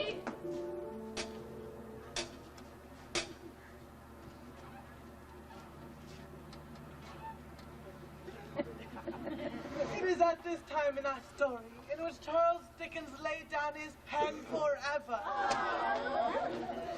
So, this is all we'll ever know about the mystery of Edwin Drood. But, at least in the confines of this humble theatre, we shall together solve, resolve, and conclude the mystery of Edwin Drood. Now, there's one minor mystery which we can resolve now, although it doesn't have much to do with the plot at hand. You see, many literary experts agree that our own detective, Dick Datchery, is someone we have already met. A character from Act 1 who has disguised themselves as Datchery as to further investigate the disappearance of Drood. And as many of you have already guessed, so far this evening, the role of Dick Datchery has been portrayed by that master and mistress of the male impersonation, Miss Alice Nutting.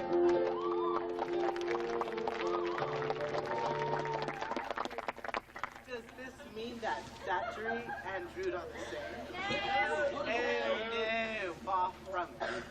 The reason for Miss Nutting's portrayal so far this evening is that, well, she was contracted to appear in 2 acts this evening, and management feels that an honest week's work is an honest day's pay. Let's hear it for the labor! Let's hear it for the working man! Let's hear it for the working woman!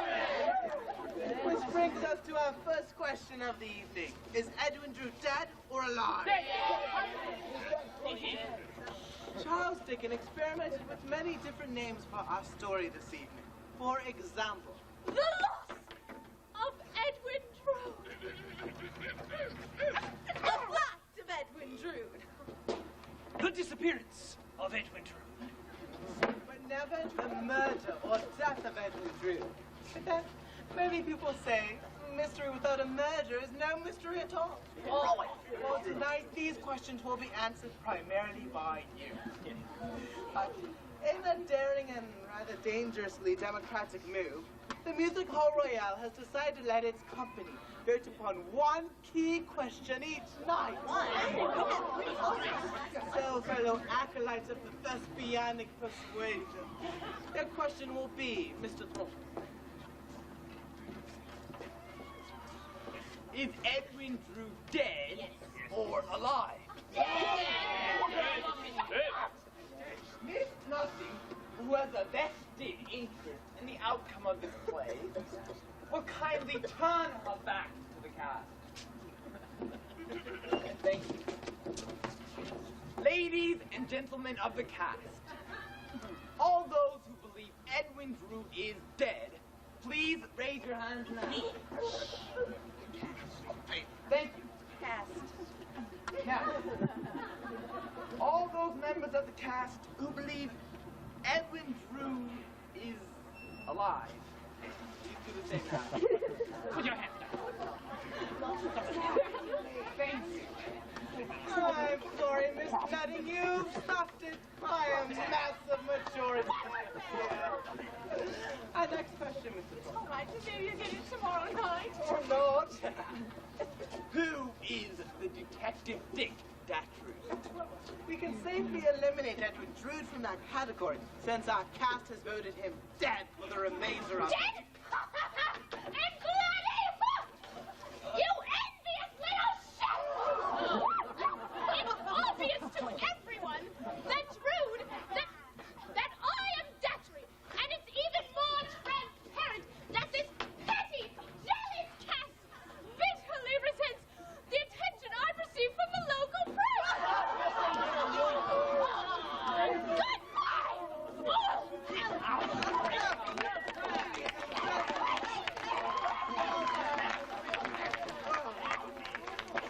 You don't understand the week we've had with her. First, her dressing room was too small. Then her mustache was too long. I told her she was splitting hair. Didn't like that one? I'm sorry for this bit of unpleasantry in what you all will say has been such a flawless performance. But many literary experts disagree with Miss Nutting that Edwin Drood and Datchery are the same. But there are many prime candidates for the role behind Datchery's view. For instance, I give you Helena Landless, which Neville revealed in Act 1. In desperation, Helena tried on more than one occasion to flee our stepfather's cruel and miserly hand, even disguising herself as a bull. A mouthful hit. But is it a meaningful thrust or misdirection? Wouldn't Helena Landless be fearful of pursuing John Jasper under the given circumstances? Not under any circumstances. Well, but the candidates hardly end there. What would you say of Bassett? I love the theatrical world. There are many stages beyond the proscenium. I long to play a larger part. Who more likely to don such melodramatic garb and seek the spotlight? Why does he appear in our story at all? From my earliest remembrances, I have been secret and revengeful. Who more likely to investigate the disappearance of Drood? He who is most likely a foul head. Or did someone wish to clear Neville's name? Neville has been entrusted to my care. The Reverend Mr. Chris Buckle, whose passions and energy lay hidden beneath his clerical garb. Could he have put on another uniform, that of Datchery, as to save the lad who has been in his responsibility? And then there is the intriguing possibility of Rosa. But we have underestimated the resourcefulness of this woman-child. Would she have taken it upon herself to investigate the disappearance of her little Drood? Looks can be deceiving. This we do know for sure. Dick Datchery cannot be John Jasper, the Princess Pepper, deputies or turtles, or the mere Thomas Saps. For in our play and in Mr. Dickens' novel, they all appear in scenes with him. They are observed to be in his company. But this does leave us with these prime candidates for the role. Oh, and might I suggest that we vote on how it's done in amateur theatrical contests?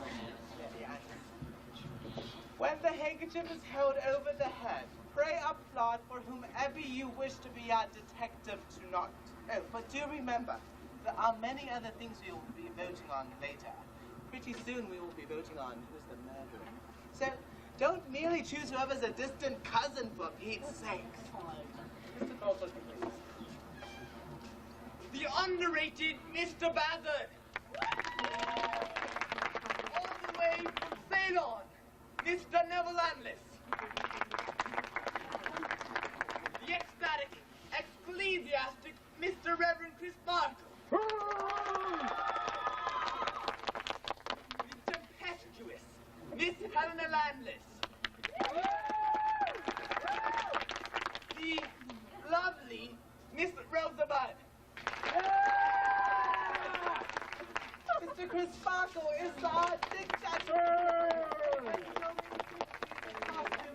I can see many members of our audience eager to help you out. And now, to a much more... There's nothing, really! We're leaving this evil place. We're leaving these horrible people.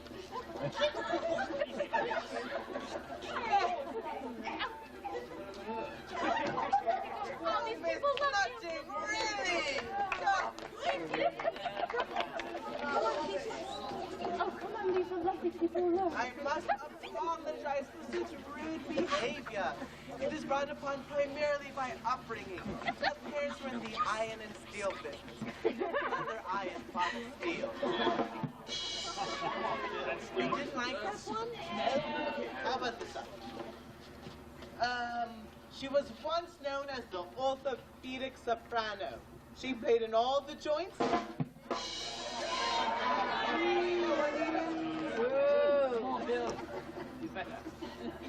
She once played in a pub called the Cock and Comfort. Not a lot of comfort, but plenty. You're in tonight. To a much more serious matter. We must now find ourselves a killer, a culprit, a fiend. In short, the murderer of our dear, departed, vanished, vanquished, late, lamented title character of the evening, Edwin Drood. One more outburst like that and I'll send you all back to the Salvation Army. I'll make you all stand out in the rain singing Jesus wants me for a sunbeam. And now, to a much more serious note. I give you the most obvious role as the candidate this evening. For the murderer. Mr. Clyde Paget as John Jasper.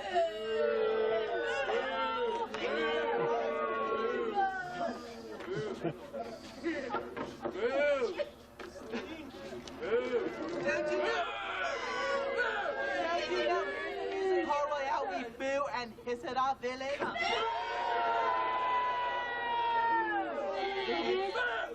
Now we'll have to start all over again. We're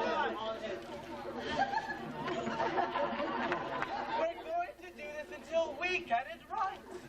And if you don't, I'll make you all stand in a line right here and sing 83 choruses of The Church Bells Won't Ring Tonight because the vicar's got the clapper. I have ruined your evening. Second time, last chance. I give you the most obvious role as the candidate for the villain this evening. Mr. Clyde Paget as John Jasper.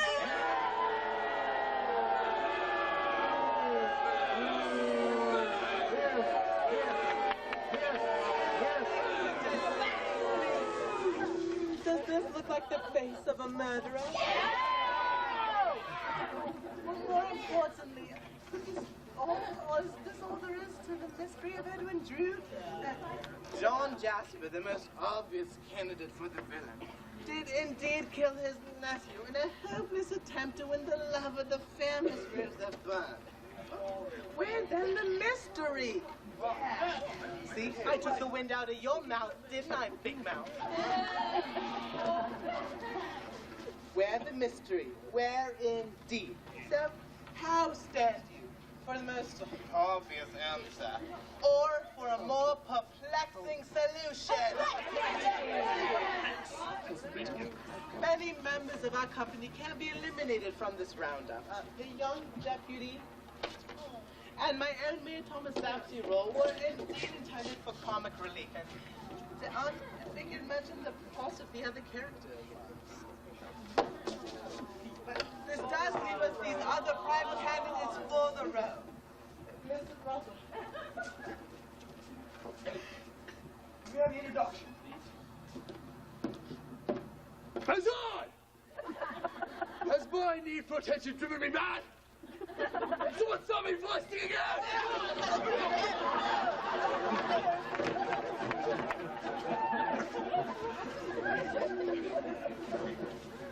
In all honesty, I cannot recall anything of what transpired once Edwin and I reached the river. But he was an odious little twit and he deserved what he got. Right. Helena Landis, did I, in trying to save my brother, bring harm to Edwin Drood? Rosa Bud, why on earth would someone as innocent and pure as myself want to harm my own true Ned? Princess! Who am I and what am I? Oh. Diddles! I'd rather have a bottle in front of me than give Drood a frontal lobotomy. John Jasper! I've been in the cold shadow of suspicion since our story began. Time, ladies and gentlemen. Time now to decide. And for the sake of accuracy, may I suggest we vote by a show of hands. So, can we bring up the house lights, please? See very well. Out! What I've been dealing with tonight? Oh, why don't you try holding hands and contacting the living for Pete's sake? Let us proceed post-haste to the voting. Many members of our audience, company are now circulating among you, the audience, to tally up your votes. All right, everybody clear the section. I'll be about you. Move it off the listen up. Who you think the murderer should be? Who thinks Princess Papa should be the murderer?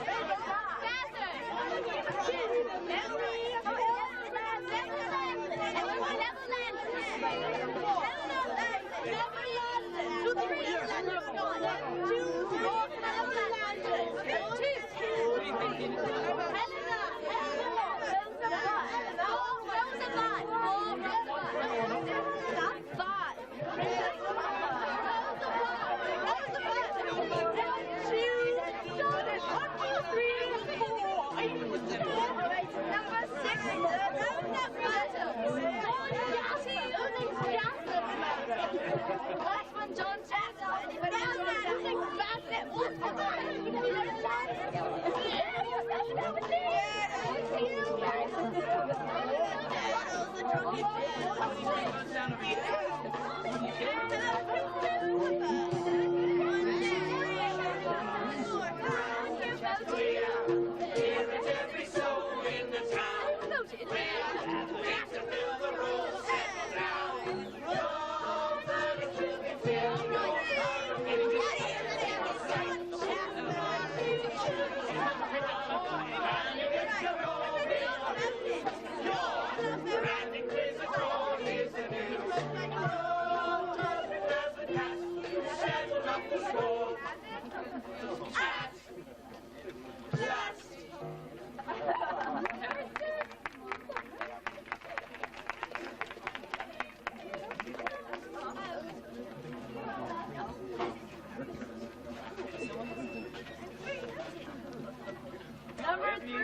Sit.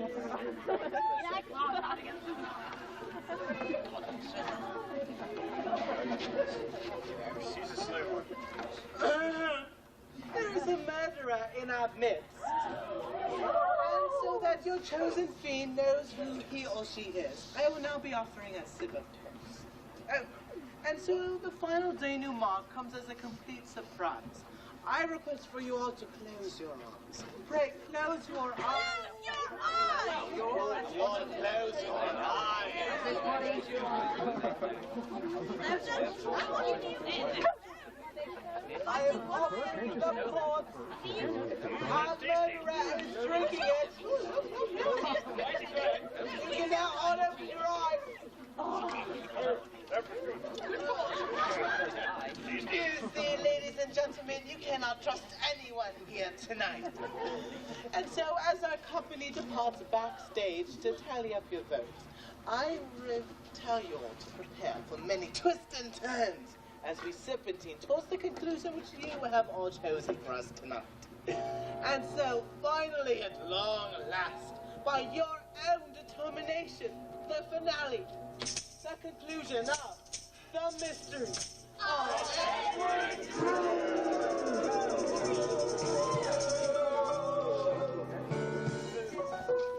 The first chapter in Mr. Dickens' novel was entitled The Dawn, and not so coincidentally, the last chapter he ever wrote was entitled The Dawn Again. So let us bring upon us now, here in the great tendrils of a cold English dawn.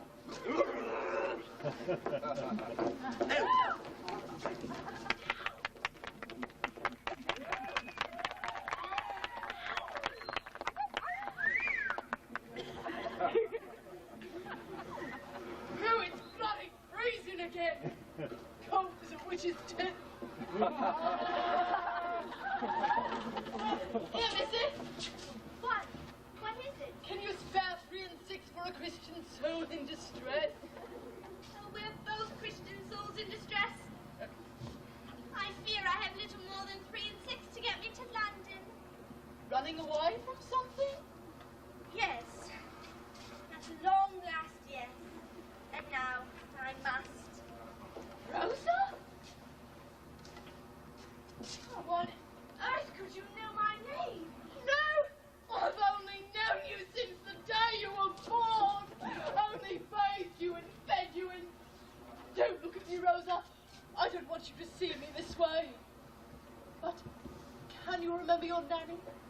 Some 12 years ago. Will you look at me now, me darling little girl, and see your nanny stick? Dad? Somewhere. I was 6. And you weren't there anymore. You do remember. Go on, love. Your mother was never really there for you, was she? I was the closest thing to that for you. Why did you leave me? It's a sad story, Rosa. What a common one, I fear. I was once your nan. Then I met a man, tall and old with golden hair, is where my end began. Let him have his way with me, he knew his way so well. Led me down the garden path to hell. Oh, marriage in the end. What I got instead was a bed in Camden Town, and then to me he said, should I send around a friend, be nice to him this well? Stroll him down your garden path to hell. Make your bed of roses and sleep in it. Cuddle deep in it and pray you never wake. Oh, soon the deadly poppies come cropping up, fairly popping from the seeds of one mistake. On me back all day, earning Satan's pay. I took to drink so not to think of who'd come next to play. Gave me gently every cent, and he gave me farewell, leaving me to weed the path to hell. Once a maid tickle you as they tear you all about. Strolling through the maze is amusing too, but confusing when you find there's no way out. I lost me looks for then. I couldn't draw the men, so I learned to trade and earn, keep with drugs, and then found myself a wicked shelf where opium I sell.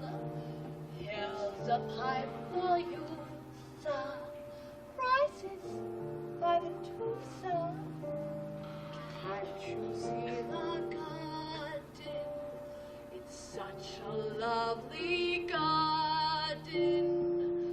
I'll take you there, I know the path so well.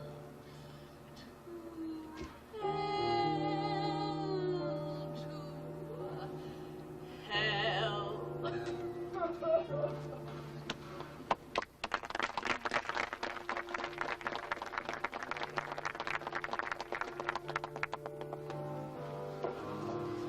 Rosa, my child, my own, I'm never ashamed you went through life alone, and yet despite me dreadful false embrace, I never once forgot your name or face. One icy evening, a client of mine began to rave and crave some laudanum wine, and as he drank his cup of Satan's blood, he made the great mistake of crying Rosa Bud. Now it's one thing for them like me to mix and mingle with the likes of he. We are both made from God's most lowly clay and mud, but how comes this man to cry out Rosa Bud? Well, I can't see too clear, but I followed you here, finding out who was who. I've come back a time or two, then last night tracking me was this Mr. Datchery, so I followed his tracks to his lodgings in the backs, though I hate to confess, while I watched this man undress, and I saw sudden wise he without his bold disguise took a quick change of robes and a mind even quicker. Dick Datchery's the vicar.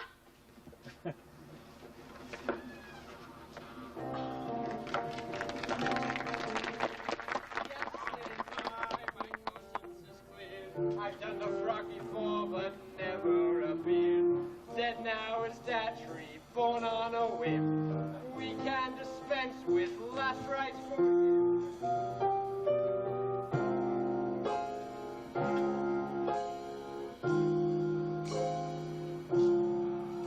There once was a man who was dressed in a clerical collar and vest, and if anyone knew he had feelings like you, they'd reply to him, surely you jest. Parishioners take great offense, and all priesthood like to be gents. We can consecrate wine, speak of the hour of the night, but we mustn't take hold of events. It was a bold revolution, turning my color around, seeking this puzzle solution, finding what was to be found. I was out on a limerick, out on a limerick, out on a limerick, yeah.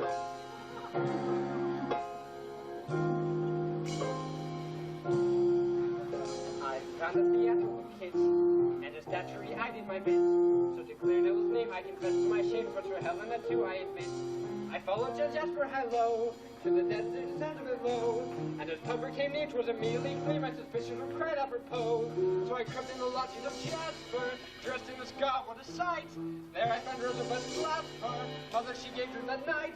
Jasper took it from Ned after hurling him dead toward the weir of a bed, I suppose.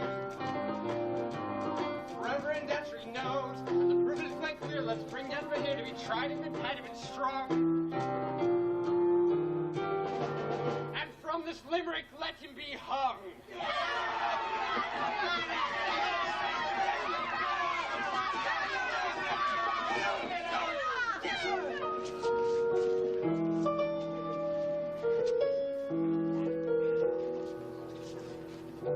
I will not lie. I wished Ned to die. Why still am I?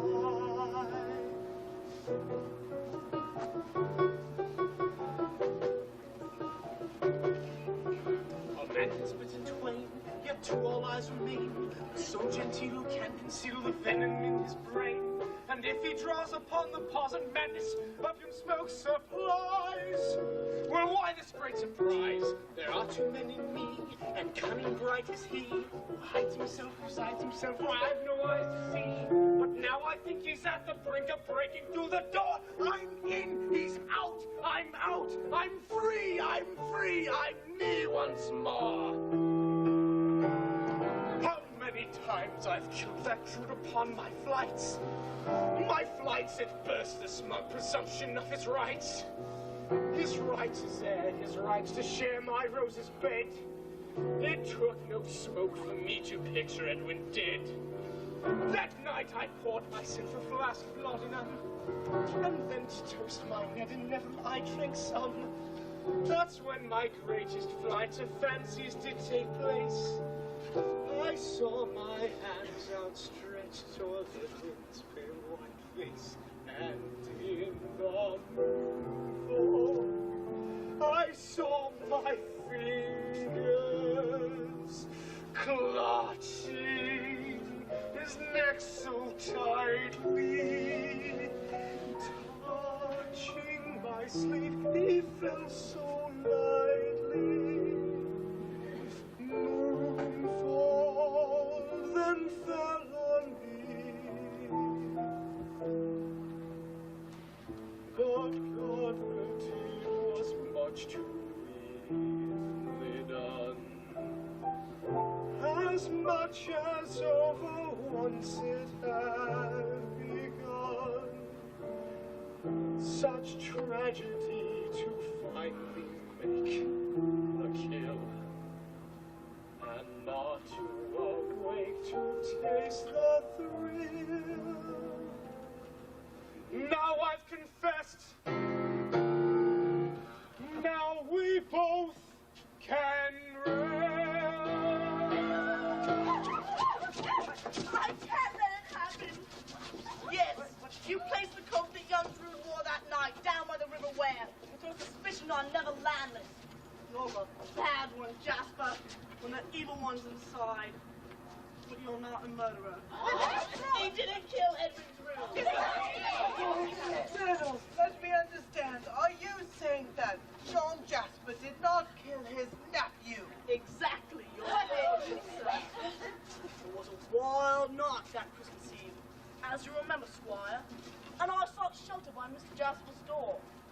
That's when I saw one amongst you throttle Edwin Drood, and in a convenient flash of lightning, I saw who it was.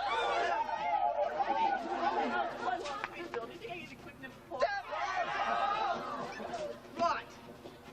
Suddenly, I see Mr. Jasper stagger at his own own under the influence of some potent medicine. And suddenly, he collapses. And then he gets up, picks up young Drood, and carries him into the cathedral, depositing the body right in Mrs. Sampson's tomb. Who did it? Lord love me. It was Helena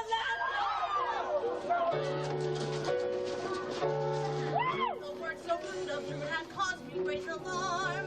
That devil might cause Neville to cause him some harm. Sister and mother to my brother have I been, and so to smother Drood I had to do Drood in.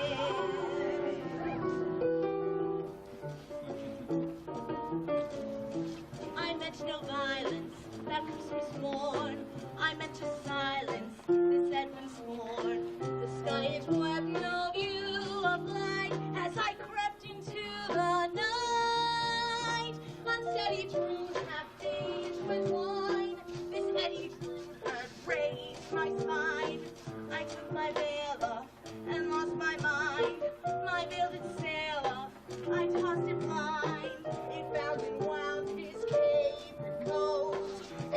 wrapped around his throat. I meant to gag him, but I could snag him, so I did drag him off to hell.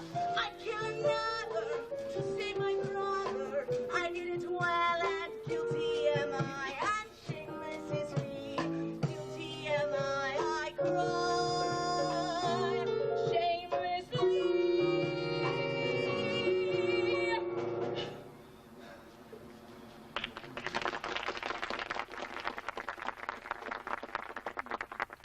Forgive me for taking your lovely boy away from me. I only meant to save my brother.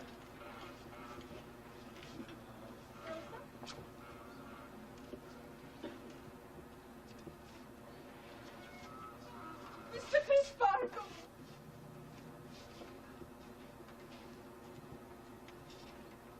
Never? I need someone's forgiveness.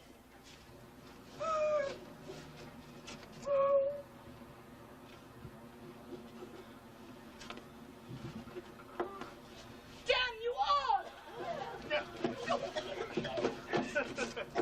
There's your murderer for tonight. We are all entitled to a happy ending.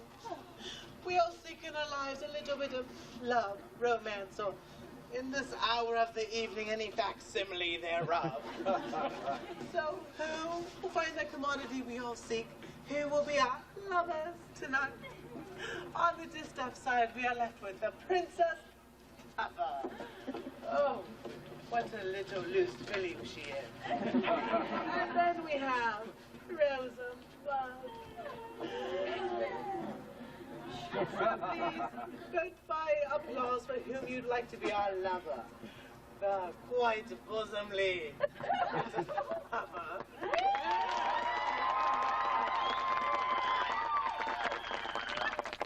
Innocent Rosebud.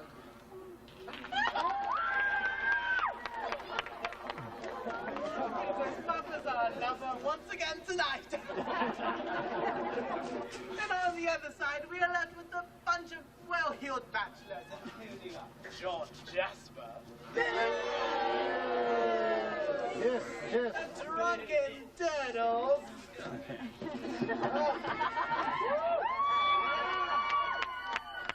That little innocent deputy. That everlasting virgin, Reverend Crisparkle. We can't do it tonight, I'm sorry. He will be a virgin forever.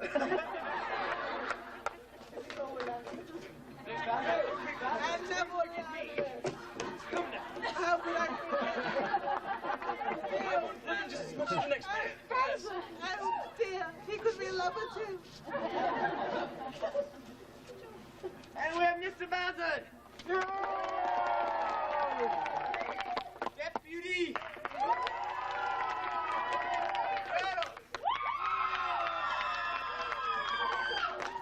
Jasper.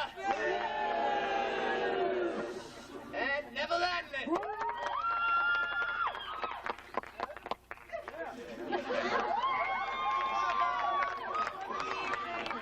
And we're stuck with an idea. Help me if you please. I think we're about to have a reprieve. I think I hear a love song.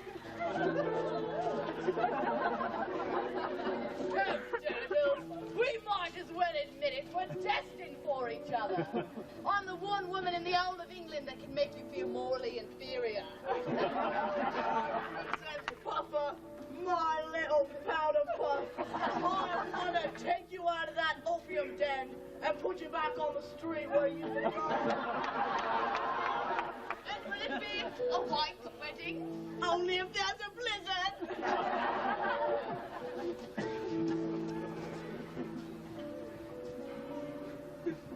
Once we were perfect strangers, how strangely met are we? I find I now adore you. Our best has yet to be. It seems I've longed to hold you.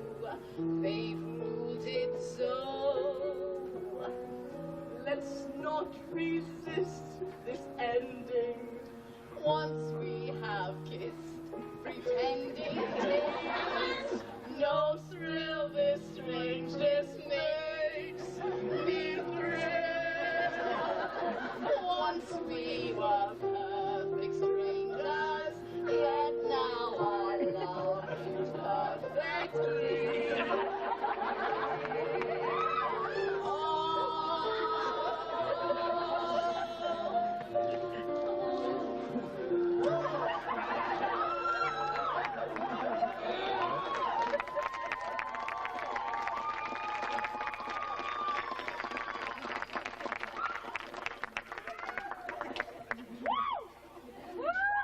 What of Edwin's riff? Only if he could speak to us from beyond the grave. What would he tell us? What would he say? What would he tell us? What would he say?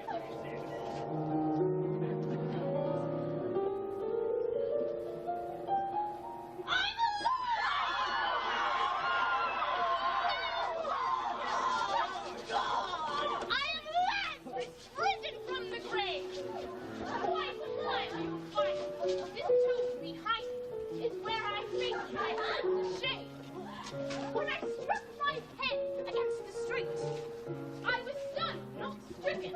Or more, don't stick it. A jasper flew me off my feet. To the crypt, I awoke in dark beyond belief, and while all above me showed their grief, I was screaming for my very breath. Only moments from death, no idea the sudden strength that you feel within you, the steel and sinew, when fate stands smiling at arm's length. I escaped from cloister am I fled.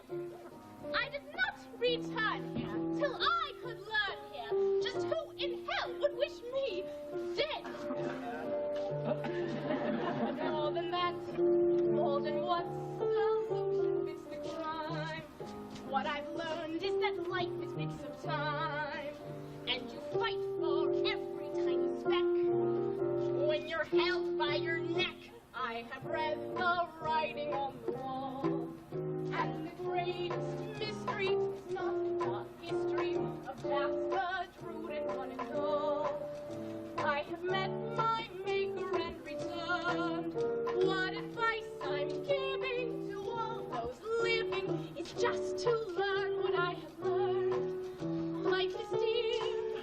There can be no victory in defeat. If outnumbered, beat a fast retreat to the nearest shelter and dig in. When you live, then you win. Scratch and claw for every day you're worth. Make them drag, screaming from life, dreaming you'll live forever here under. I have read the writing on the wall, and it's clearly spelled out to those who held out, but holding on to life